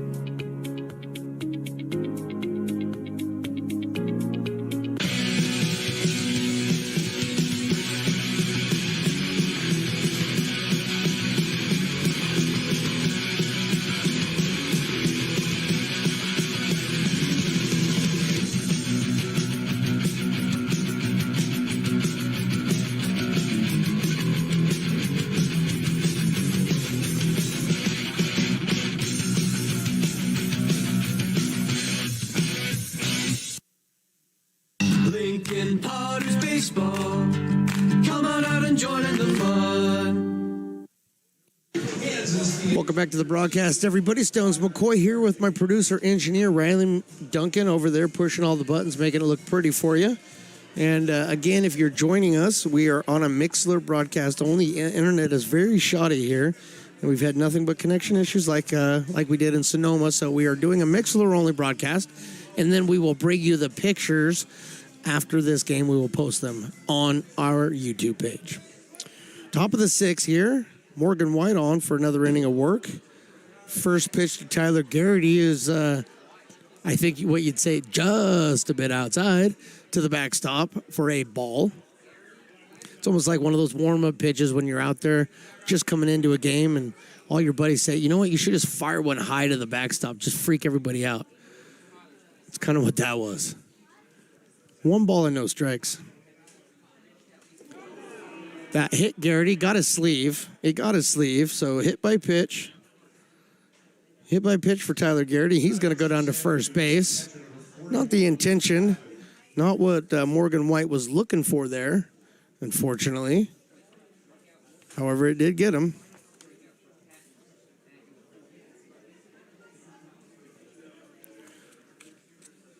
So that's going to bring up Luke Lavin, the catcher for the Potters today.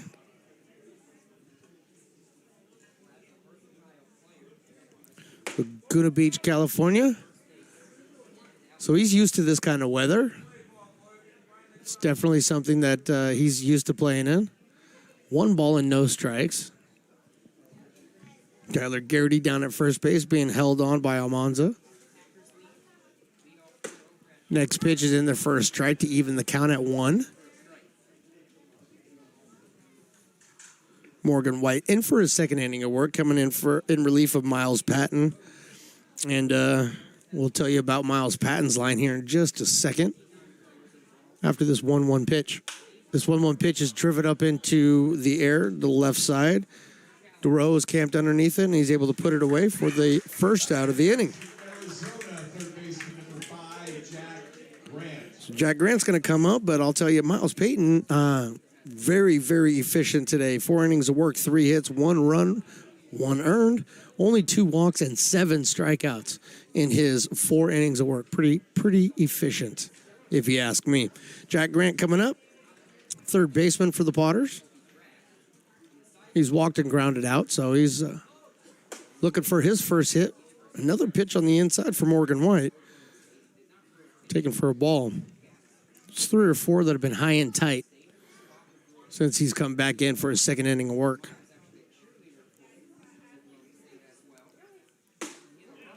That pitch is inside, but right over the block for a strike to even the count at 1-1.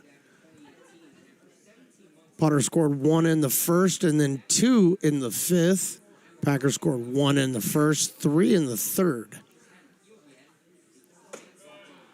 Another one that's high and inside for a ball. Easy take, 2-1.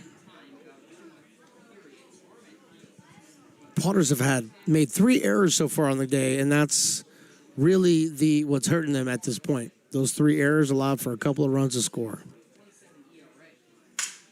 This one is a broken bat right to the pitcher. White is able to grab that one for the second out. From the University of San Diego, shortstop number 15, Braden Grantham. So Braden Grantham's coming in, singled his last at-bat, came around to score. Playing shortstop today for the Potters. It's a really, really good range, does Braden Grantham. He's got good feet, good hands. Got a runner at first base. He's looking to do something here. First pitch he sees, he swings at. It's about eye level. Unable to catch up with that one. Strike 1. Grantham coming into today, the 3 games he's played for the Potters, a .333 batting average. Runner takes off. That one is swing and strike. And Tyler Garrity is able to steal that base. So it's Tyler Garrity in there with the stolen base. And we'll have to verify for the umpire, but I believe that was a strike. So that should be 0-2. Correct. 0-2 is the count. But Garrity now over at second base. White's pitch is high. 1-2.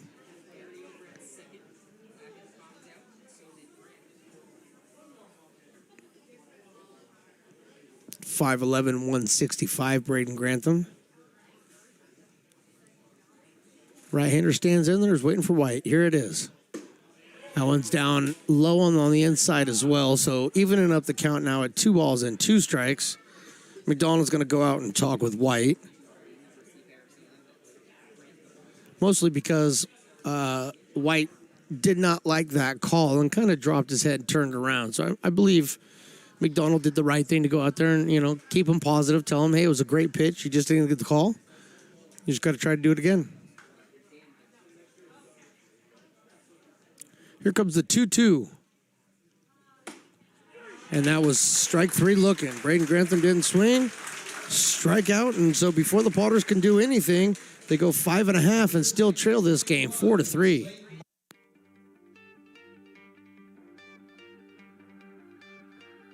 Gooseport Public House. We have sports on 10 big screen TVs, 23 beer taps with classics and crafts, a full bar with creative craft mixed drinks, live music, and most importantly, great fresh food. In downtown Roseville off Vernon Street, only 15 minutes from the ballpark. See ya at Gooseport. Old Town Pizza, a proud sponsor of your Potters baseball, will deliver you a slice that you won't soon forget. Come see why they've been voted the best of the best 12 straight years. Visit otpizza.net to get yours today. But don't take it from me. I think Old Town Pizza should be expanded through the state or even through the country because it's so delicious. Lincoln Potters Baseball. Placer County's best-kept secret is back for another exciting summer at historic McBean Stadium. 33 action-packed home games loaded with fun for the whole family. Local beer, wine, and eats. Fireworks, giveaways, theme nights, kids zone, and more. Come join in the fun and enjoy small-town baseball with Major League Entertainment. Tickets on sale now at LincolnPotters.com. Lincoln Potters Baseball. Come on out and join in the fun. We're back here in Healdsburg, where the Potters are trailing the Packers 4-3 right now. But we have Kevin Hayes back on for his third inning of work. And he's going to be facing the bottom of the order, and Blake McDonald, Hideki Prather, and then back to the top at Robbie Hamchuk. First pitch into Blake McDonald. The catcher for the Packers is in there for a strike. Swing and strike.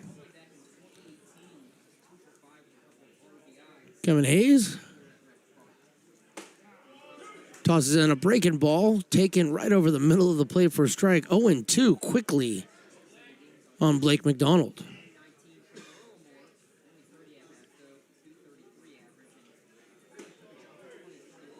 And you have an umpire's balked. First one of the year. The umpire just balked. He gave the strike kind of call, but he called it a ball. 1 ball and 2 strikes out. Yeah, the Potters dugout's giving them grief over that one. And this one is a little chopper out right in front of the plate, picked up by Lavin and thrown down to first base. Luke Lavin, excellent jump out behind the dish. I know he's making one of the Potters coaches in the dugout proud. That would be Mike Margim, a former MLB catcher. That's a beautiful play when you're able to pop up out of the squat and throw it down to first base. So the 2-3 put out, that's always a nice one to put down in the scorebook, and that's going to bring up Hideki Prather. Reached on an error his last at-bat. This one gets fouled back to the screen and almost picked up by Brock Raggets. But he was not an MLB catcher, so he wasn't able to catch it. He's just a really good pitching coach. He's the man. 0-1. This one is a shot out to left field. That's the short porch over there. Does it stay fair or foul? It's fair ball. Right at the sign down there. Throw it down to second base. Is late. Hideki Prather in there with the stand-up double. He did not need to slide. He did slide. I said stand up, but he did not. He actually slid. So with one down here in the bottom of the 6th, Prather reaches with the double. Going to bring up Robbie Hamchuk. Don't have a lot of information on the majority of these guys, so I'm just kind of pulling out where I can, finding the information and trying to pass it along to you guys. Hamchuk's up there for his 4th at-bat. Singled the first time, flew out to right field both other times. He tries to go to right again, right at Ben Higdon out there. He makes it. He catches and throws down to third. Tagging and getting to third is Prather. No problem. So the sack fly for Hamchuk is successful. And now with 2 down and runner on third base, Kyle Russell. The shortstop is coming up.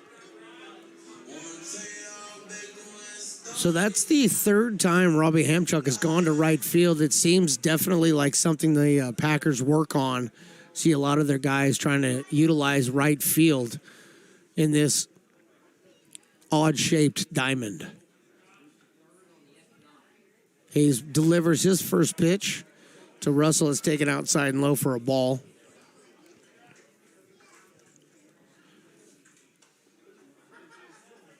Prather's double down the line landed fair by about 5 feet. Next pitch fouled out of play, evening up the count at 1-1 on Kyle Russell. Russell singled in the first, singled in the third, and flew out to right again. A lot of flying out to right, but he's 2 for 3 on the day. Next pitch is inside. Unable to be held onto by Luke Lavin. No harm, no foul.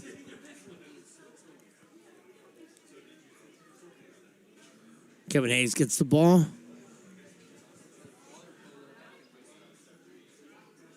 He's ready to rock and roll back on the mound. Another foul off to the right-hand side. Count 2-2.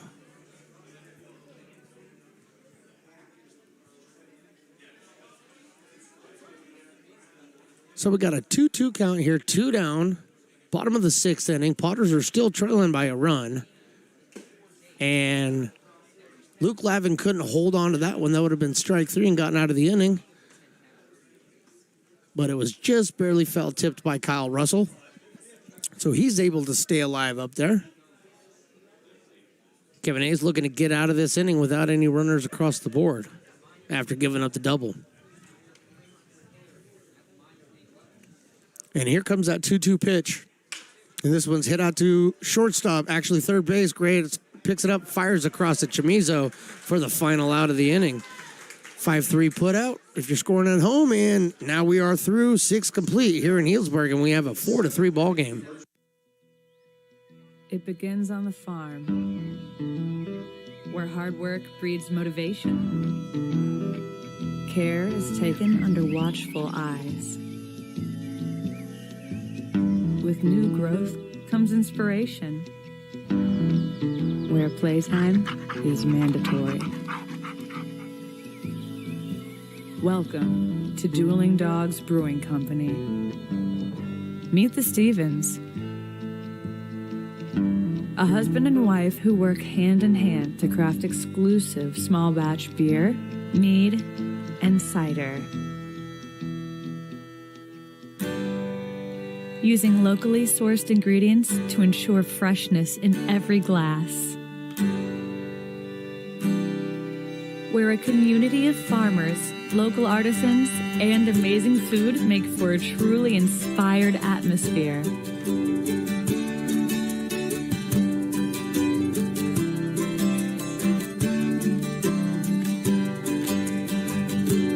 At the end of the day, we know the value of hard work. The families it unites, it's in the pride we take, the stories we tell, and the best friends who are cherished. Dueling Dogs Brewing Company.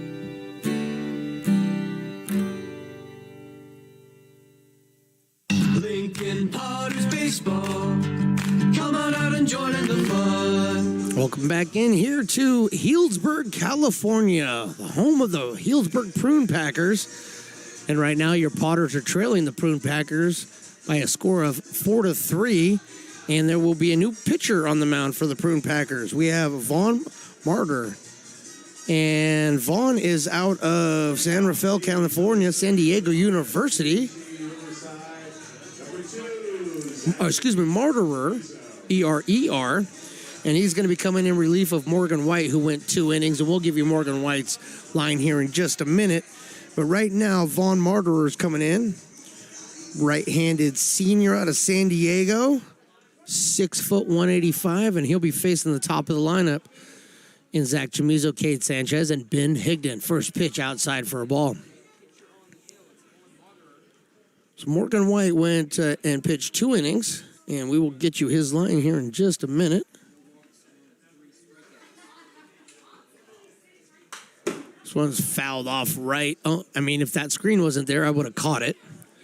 But good thing there's a screen there because I wasn't prepared.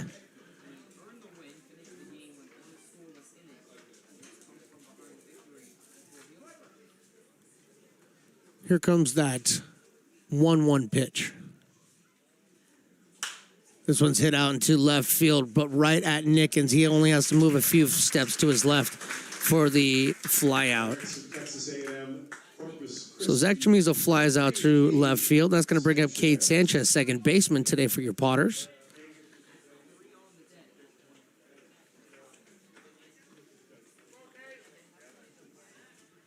So Morgan White came in, and I will tell you right after this pitch. Pitch is high and outside and a ball to Cade Sanchez. Morgan White, 2 innings pitched, 3 hits, 2 runs, both of them earned, no walks, and 3 strikeouts. So 10 strikeouts on the day for the Potters so far. Next pitch, Cade Sanchez is fouled off, evening up the count at 1-1.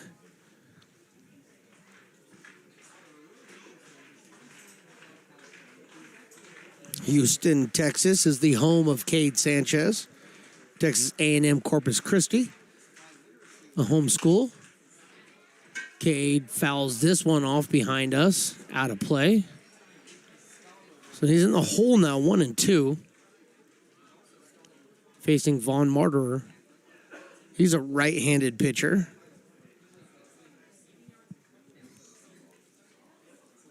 And here is his 1-2 pitch, and he cannot hold up. Sanchez swings, tossed down by McDonald to first base. Almaza has it, and that's the second out of the inning.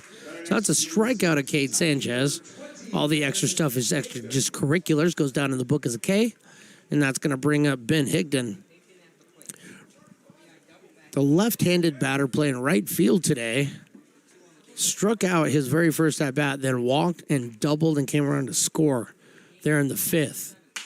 And there's another hit out into right field that may get down, and it does. It gets past Hamchuk round first, heading to second, and in there with a stand-up double or with a double is Ben Higdon.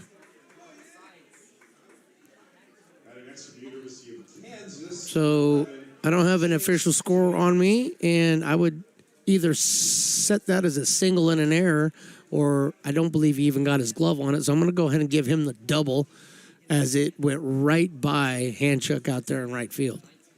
So the Potters got a little something brewing here with 2 down.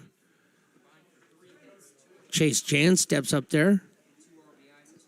2 for 3 on the day today. A couple of RBIs, takes the first pitch for a ball. He's had a couple of really solid hits in this game. Takes the next pitch in there for a strike. That's 1-1. Big double in the second inning to get the first RBI, driving in Zach Chamizo. Next pitch is hit over into the hole over at third base, and that's through for a base hit. Coming around third and scoring will be Ben Higdon because the throw is late, and now heading over to second is Chase Jans. So a single for Chase Jans, and then advancement on the throw by the left fielder Nickens. And guess what? Potters have tied this ball game at 4 apiece. So Jans comes through again. He is 3 for 4 on the day with 3 hits, 2 singles, and a double. And that's his 3rd RBI. First pitch into Ben Romano is swung through for a strike. So Chase Jans got 3 of the 4 RBIs for the Potters today. And Ben Romano's looking to drive him in right here. That one is taken high. 1-1 is the count.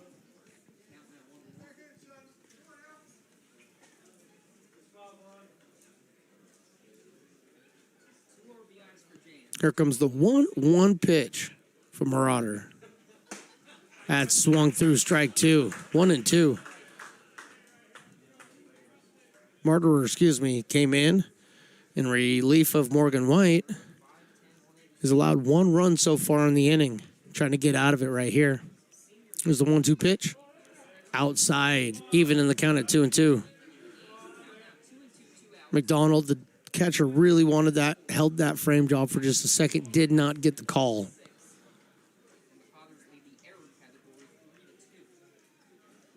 Here comes that 2-2 pitch, and that's called strike 3.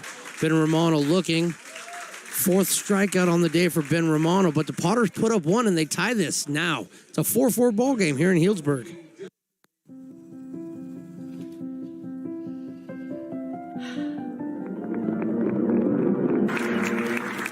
Welcome back, Olympia's 5th grade orchestra.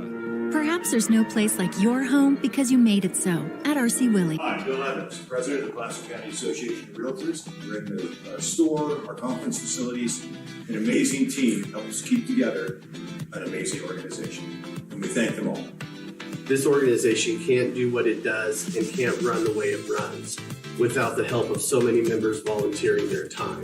The success of the Placer County Association of Realtors is largely dependent on our active volunteer members to help our organization and industry. The work of our committees greatly impacts our ability to champion efforts across the board and giving back to the Placer County community wherever we can.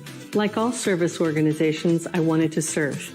And getting involved with the affiliate committee was the perfect way to do that. I love being able to serve my community with my business friends and other leaders and give back to those who are in need. The thing I love about the PCAR committees is they all work toward the same goal of bringing the community together to support those in need in our surrounding area. I instantly came to the meeting and had a wonderful time, felt like I was a part of something bigger, and it was just the start of my leadership journey.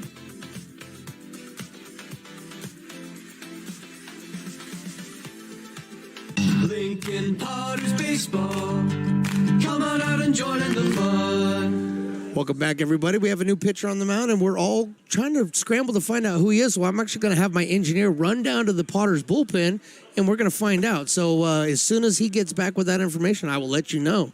But right now, we are in the bottom of the 7th inning. And the Potters and Packers have tied this up at 4 apiece. Potters putting 1 on the board last inning. Getting Von Marderer, getting him for 1 in the top of the 7th. And now here in the bottom of the 7th, Hunter Durow, Christian Almanza, and Cameron Nickens. 3, 4, and 5 for the Packers will be coming up. And like I said, we got a new pitcher on the mound. As soon as I know who he is, it's not Kevin Hayes, I will let you know. And my engineer's on his way back, so we will know in about 30 seconds. First pitch, fouled off and out of play for a strike. Sebastian Kirchner is in there. Thank you very much, Mr. Engineer. So Sebastian Kirchner come in for Kevin Hayes. That is wrapped out into center field for a base hit. Hunter Durow singles to start the inning here.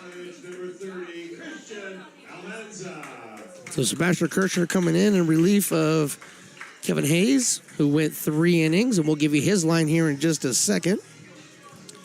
But that's going to bring up Christian Almanza, the first baseman for the Packers. So Sebastian Kirchner, right-hander, delivers down low for a ball.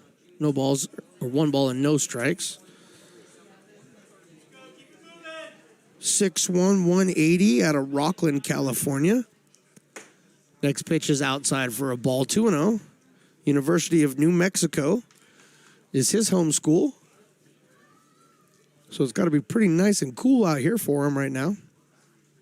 Next pitch, just off the outside part of the plate, pushes that to 3-0. So Sebastian Kirchner in a quick hole, 3-0 here. Christian Almanza singled, fielder's choice, and struck out. And this one's wrapped down the first base line, but it's foul.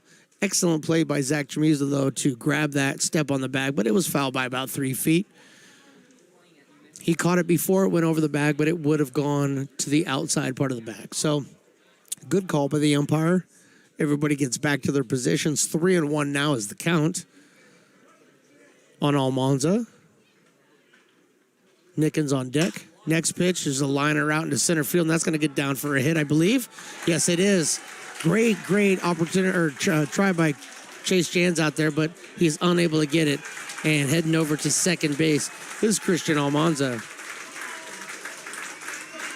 So Almanza will get the double without breaking stride, and he's going to move Hunter Duro over to third base. So now there's runners on second and third, nobody out here in the bottom of the seventh.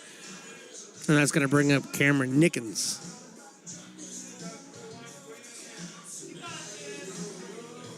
Magnolia, Texas for Cameron. He's a junior out of Houston.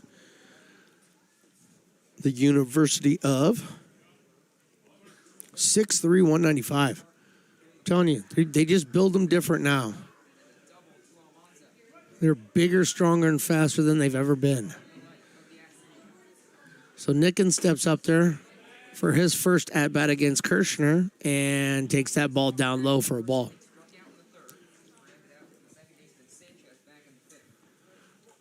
So Kirchner in a bit of a pickle here with runners on second and third, evening up the count with that fastball, 1-1.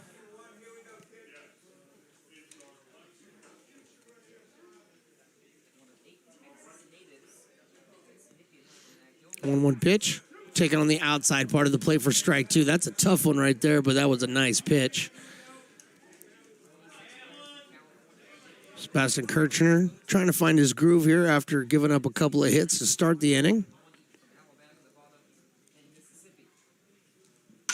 This one's hit out to second base. Case Sanchez picks it up. It's going to allow the run to score, but throws it over to Zach Chamizo for the out. So we got one down now here. No, excuse me, one down here in the inning. But we now have a 5-4 Packers lead.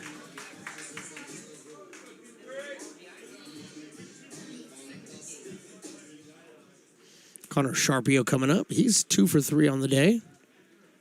Swinging a pretty good bat right now. Kirchner's first pitch is poured in there for a strike. Trying to work ahead of the hitters at this point.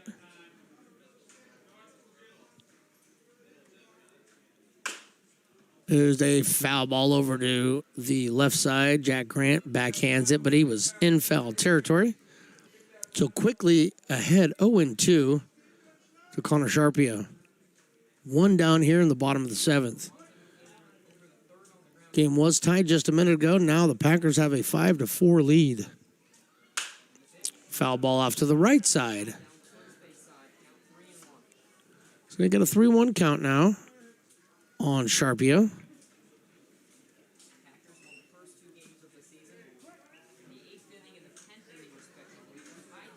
Oh-2 pitch. High for a ball, 1-2.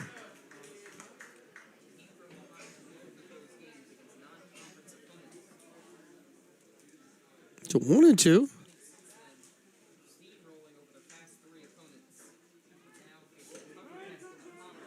And that must have just barely grazed his arm because he said it touched him, and that's a hit by pitch.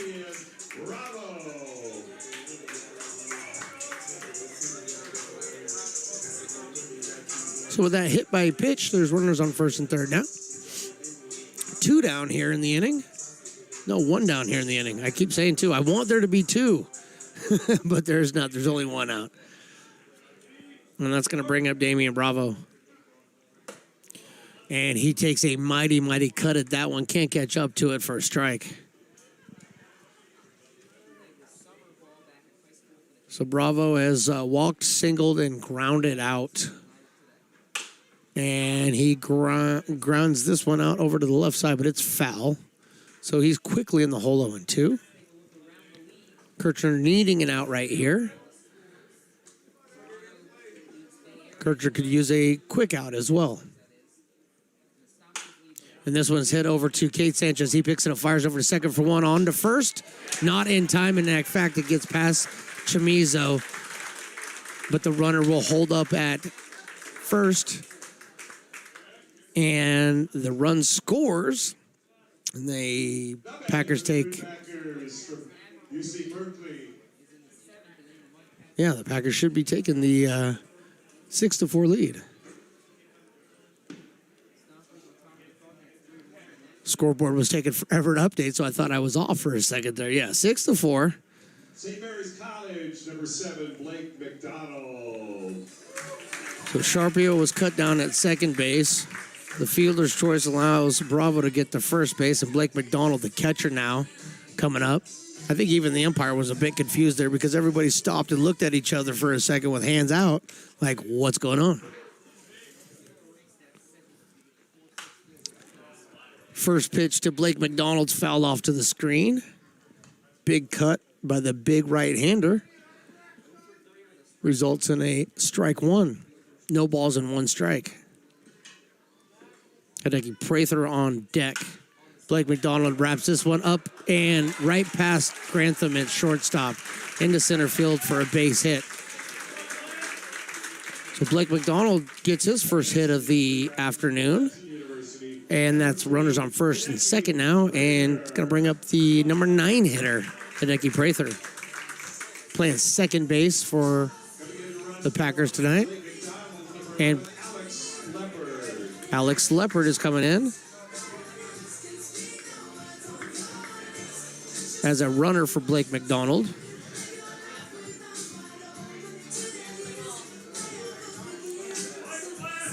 So Alex Leopard in there running for Blake McDonald, so his day is done. Blake McDonald, the Santa Rosa product, goes to St. Mary's. He's taking a break now on the bench. Alex Leopard running for him, 5'9", 180 sophomore out of Santa Rosa Junior College in Sebastopol, California. First pitch in there to Prather is a ball, a little bit low. Kirchner trying to find his groove here. This one is hit out over to third base, picked up by Jack Grant, fired over to first. Beautiful stretch and throw, and they're able to get out of the inning. Jack Grant, huge play and pick over there. Good scoop by Chamizo, but unfortunately, Packers put 2 more up on the board, and now they lead this 6-4. Have you ever wondered, what is CMN? I thought so. Let me help. CMN stands for Children's Miracle Network, a non-profit organization that raises money for children's hospitals. Locally, UC Davis Children's Hospital is your CMN hospital, the only one in our area. It is a nationally ranked comprehensive children's hospital that provides the highest quality of care to pediatric patients like me. How is this level of care possible? With help from CMN donations. CMN teamed with corporate partners and community donors to fundraise for things like equipment, research, and patient care. All money raised locally during campaigns like this stays local to support children treated at UC Davis Children's Hospital. Sick and injured kids can't wait to get the care they need. And thanks to generous donors, partners, and fundraisers like you, we don't have to. Please give wherever you see the Miracle Balloon, and thank you for supporting CMN at UC Davis.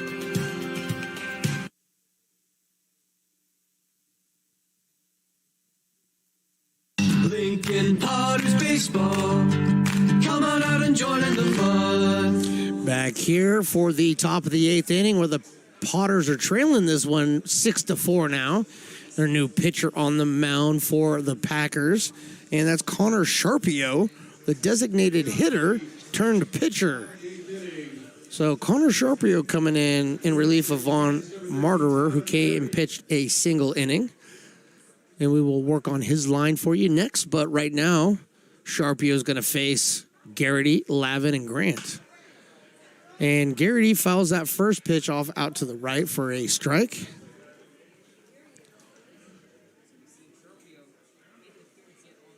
Garrity 0 for 2 on the day with a hit by pitch in his last at bat. This one is a swing and strike, so he's quickly in the hole. 0-2.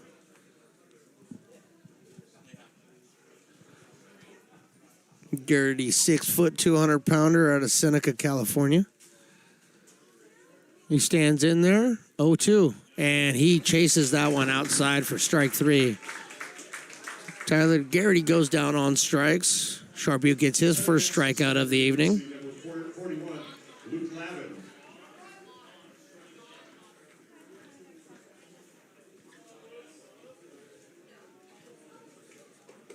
Luke Lavin coming up. The catchers played really, really well behind the dish for the Potters today. So you have to get a hit, though. Like to get that started right here. First pitch to him. He swings through that one. Breaking ball outside. In the hole, 0-1.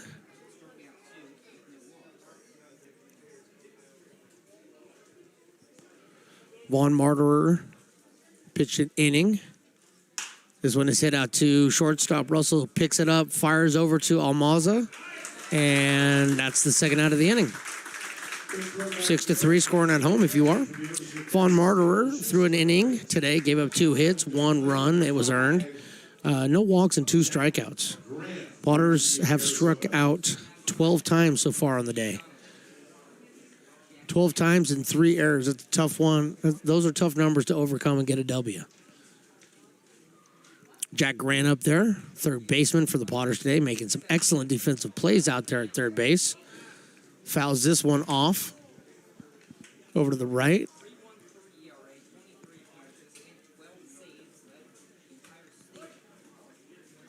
Potters are down to their last 4 outs. Next pitch is outside off the plate. 1-1. Good eye. Braden Grantham is on deck. If Jack Grant's able to get on board, he takes that one right down the middle for strike 2. Nice curveball, broke right over the middle of the plate. Had him fooled. Jack Grant's in the hole now, 1-2. Outside, 2-2.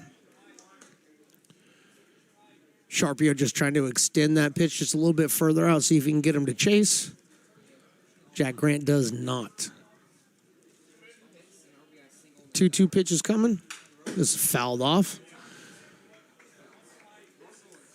Staying alive. Staying alive. I don't know why I've been saying that a lot lately. I think it's because one of my friends who's he's a medic, you know, he keeps telling me that's the song that you have to have when you're doing chest compressions, you know? When you're giving somebody CPR, you do it to that beat. Staying alive. I'm just, trying to help the people out there. Here comes that 2-2 pitch from Sharpio. A little bit low. Good eye by Jack Grant. I don't blame the fine folks here of Healdsburg for not believing in that call.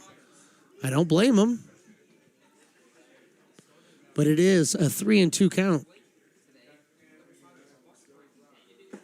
Jack Grant can't catch up to that one, and that's 2 strikeouts for Sharpio here in the top of the 8th. Go to the bottom of the 8th where the Packers lead this one, 6-4.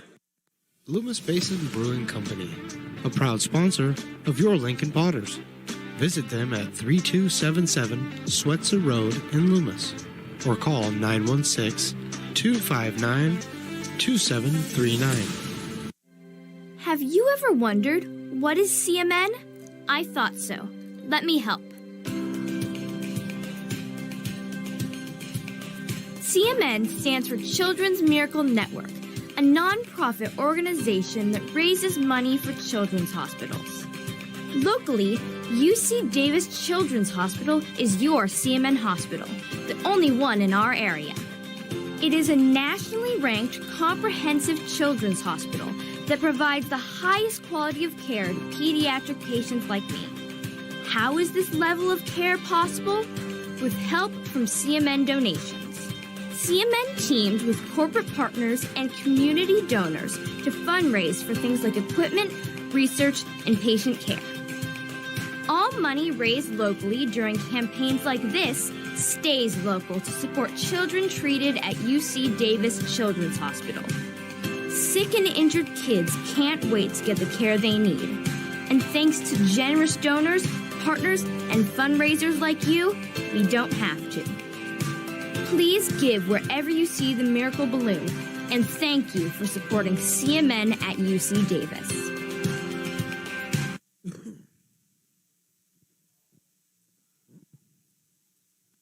Lincoln Potters Baseball.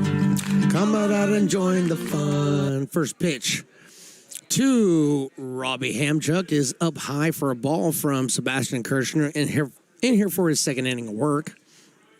Potters trailing this one 6-4. Next pitch is taken on the inside part of the plate for a strike, 1-1. So we're back to the top of the order for the Packers. Hamchuk, Russell, and Duro. 1, 2, and 3. Next pitch in there to Hamchuk is low and outside for a ball. 2 balls and 1 strike. Kevin Hayes pitched 3 innings of work. This one's a shot right up the middle for a base hit. Right past Kirshner at the mound. And a solid single by Hamchuk. So Hamchuk's on again. That's his second time on base. He's 2 for 5 today. 2 flyouts to right field, a sac fly, 2 singles. Russell's up now. He's got 2 hits on the day as well. It's 2 for 4. First pitch to him is a swing and strike. Sebastian Kirchner in there. Second inning of work. Starting to deal now. Found his zone late in the 7th inning. Picking it right back up where he left off in the 7th and here in the 8th. Next pitch is in there for a strike. That's 0-2 quickly on Kyle Russell. And that's a 3-pitch. See ya. Kyle Russell strikes out on 3. And that's the first out here of the inning. It's got to make Sebastian Kirshner feel pretty good. And Hunter DeRoe standing up there, big number 16 for the Prune Packers. San Jose State.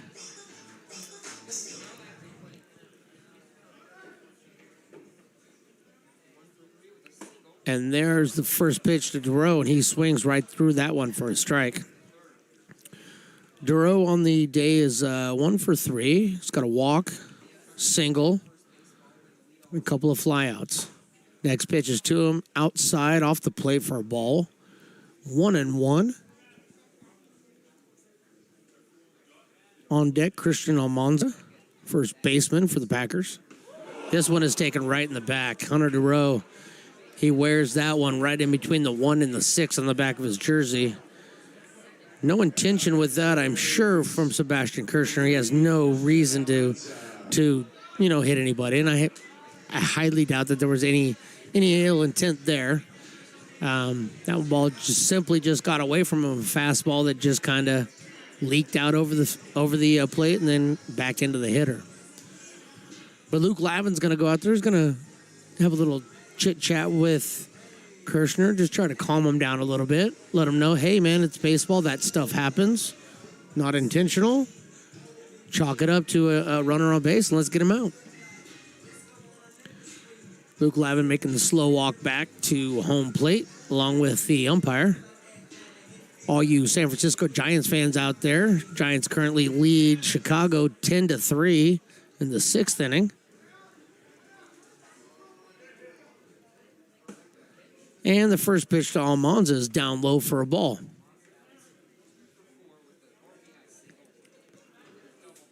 The Packers lead this one 4-6. Next pitch is fouled off at the plate. Slow dribble over to the Potters dugout, evening up the count at 1. Packers leads this one 4-6. They also lead in the hit department 12-7. The Potters lead in the error department, and that's not where you want to lead, 3-2. This one, he was on that one. He has that one time. Christian Almanzo fouls that one straight back. Just barely missed that one. And he's timing Kirshner right now. But he's also in the hole 1-2.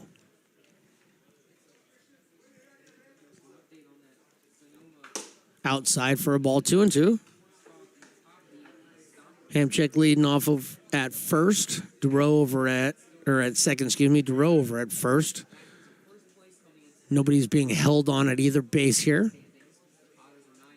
Potters just need to get these outs. There's a shot into center field. Backing up is Chase Jans. Slowly backing up, still backing up, makes the catch. Fires it into second base. Runner at second. Hamchuk tags and heads to third. But Durow can't go anywhere. The throw by Jans back into second base keeps Durow at first. Fly out to center field for Almanza, and that's the second out of the inning. And now Cameron Nickens comes up to the plate. Nickens has hit the ball pretty hard today, but not a whole lot to show for it. He walked in the first inning, struck out in the third, grounded out in the fifth, and had an unassisted put up by the first baseman there in the seventh. Nickens drives this one right to second base, Kate Sanchez. He didn't have to jump, but he did, and he put it away. So we're through 8, and the Potters have 3 more outs to get 2 more runs on the board. The Potters trail this one 6-4. It begins on the farm, where hard work breeds motivation. Care is taken under watchful eyes. With new growth comes inspiration, where playtime is mandatory. Welcome to Dueling Dogs Brewing Company. Meet the Stevens, a husband and wife who work hand in hand to craft exclusive small batch beer, mead, and cider. Using locally sourced ingredients to ensure freshness in every glass. Where a community of farmers, local artisans, and amazing food make for a truly inspired atmosphere.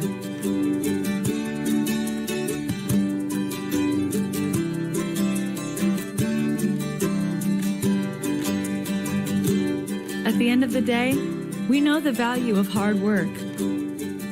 The families it unites, it's in the pride we take, the stories we tell, and the best friends who are cherished. Dueling Dogs Brewing Company.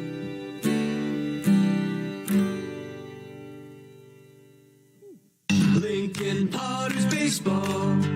Come on out and join in the fun. So we're back here in the top of the 9th inning. Packers are leading this one 6-4. Last chance for the Lincoln Potters to get something going here. And looking down there, no pinch hitter. Braden Grantham will lead this one off. And then back up to the top of the order of Zach Chamizo and Cade Sanchez. We'll have a new pitcher. They will be facing Brian McBroom from University of Hawaii and from Antioch, California. Excuse me, not Hawaii. I said that. New Mexico, I meant. New Mexico. It's not Hawaii, and I don't know how I conflated the two. But no, he is from New Mexico. So he's coming in and in relief of Connor Sharpio, who went 1 inning with 2 strikeouts, giving up nothing. And the Potters now officially have struck out 14 times in this game. So they got to get something started. They're down to the last 3 outs here. And Brian McBroom on the mound for the Packers. Wearing number 31 for the Packers and their prune-colored tops, white bottoms. First pitch to Grantham is in there for a strike. No balls and 1 strike.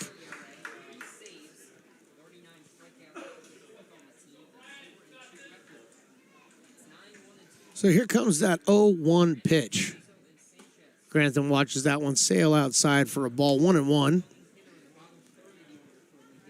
There is a 65 and over baseball game happening on this field after we depart.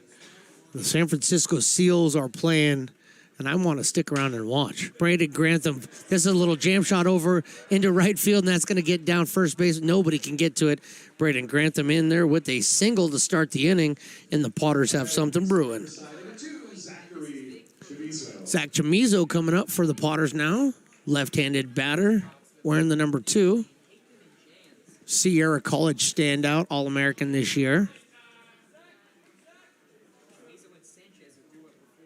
Chamizo really had been, like I said, working on that batting average, really raising it up in the last couple of games. First pitch to Chamizo is chopped out to shortstop, picked up by Russell, thrown over to first base, and not in time. Chamizo beats that out. And now the Potters really have something brewing. 2 on, nobody out here in the top of the 9th. You can't take anything for granted when you're playing in the infield and you got somebody like Zach Chamizo running the bases. He's too quick. Got to make sure you pick that ball up, fire it over fast. So McBroom, he delivers. Cade Sanchez bunts at that ball and bunts it foul in the hole 0-1. Ball boy back there to pick that one up. Actually really enjoy watching the ball boys pregame. They had all the baseballs out and they were rubbing dirt on them. I love it. That's what baseball's all about. Almaza on the grass, charging. Cade Sanchez pulls the bat back, but unfortunately it was a strike, and now he's in the hole 0-2. So you can't imagine Cade's probably going to be bunting at this point. So it's a matter of now putting the ball in play for Cade. Here comes that 0-2 pitch by McBroom. There was a swinging strike 3. Unfortunately, McDonald could not hold on to that. Had he done that, that would have been a strikeout. Sanchez stays alive by getting just a piece. Potter scored 1 in the first, 2 in the 5th, 1 in the 7th. Packers 1 in the first, 3 in the 3rd, and 2 in the 6th. Foul ball at the plate. McDonald jumped up all over that one, had that been fair. But it was not, and we are still in an 0-2 hole.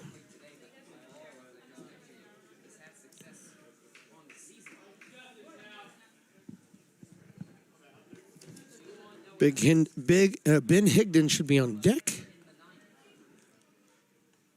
Here comes that 0-2 pitch. That's off the outside part of the plate for a ball. And that's going to have McDonald go out and just want to have a quick talk with McBroom. Not sure exactly why. It's the first ball he's thrown in this at-bat. The first 2 at-bats were pretty good at-bats. Just better offense by the Potters.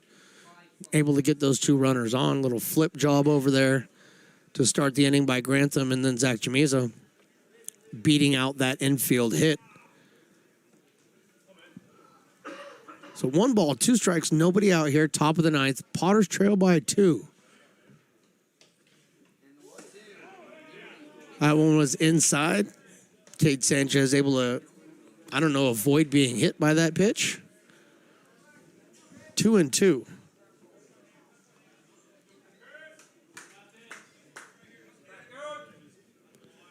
Brian McBroom, right-hander for the Prune Packers, delivers. There's a little flip job out to right field, but that's out of play. Stay at 2-2.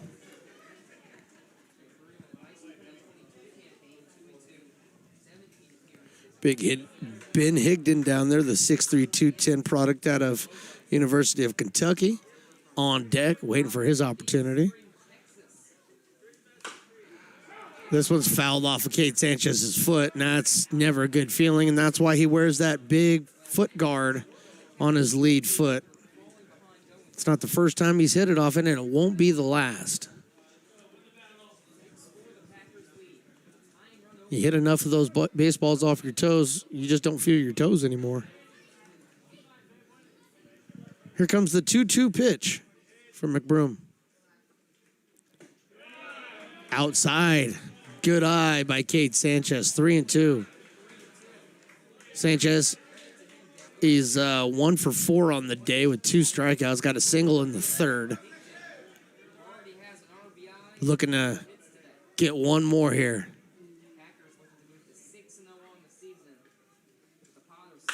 There's a shot right to shortstop. Back to second. And they were able to double up Grantham. So a line shot by Cade Sanchez, the shortstop. Picked up by Russell, no problem. A little flip job back to second base, and Prather was right there, and they get him.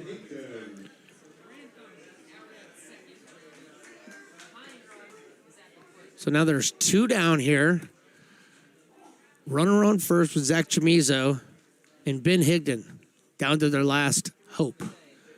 Ben takes that one down low for a ball.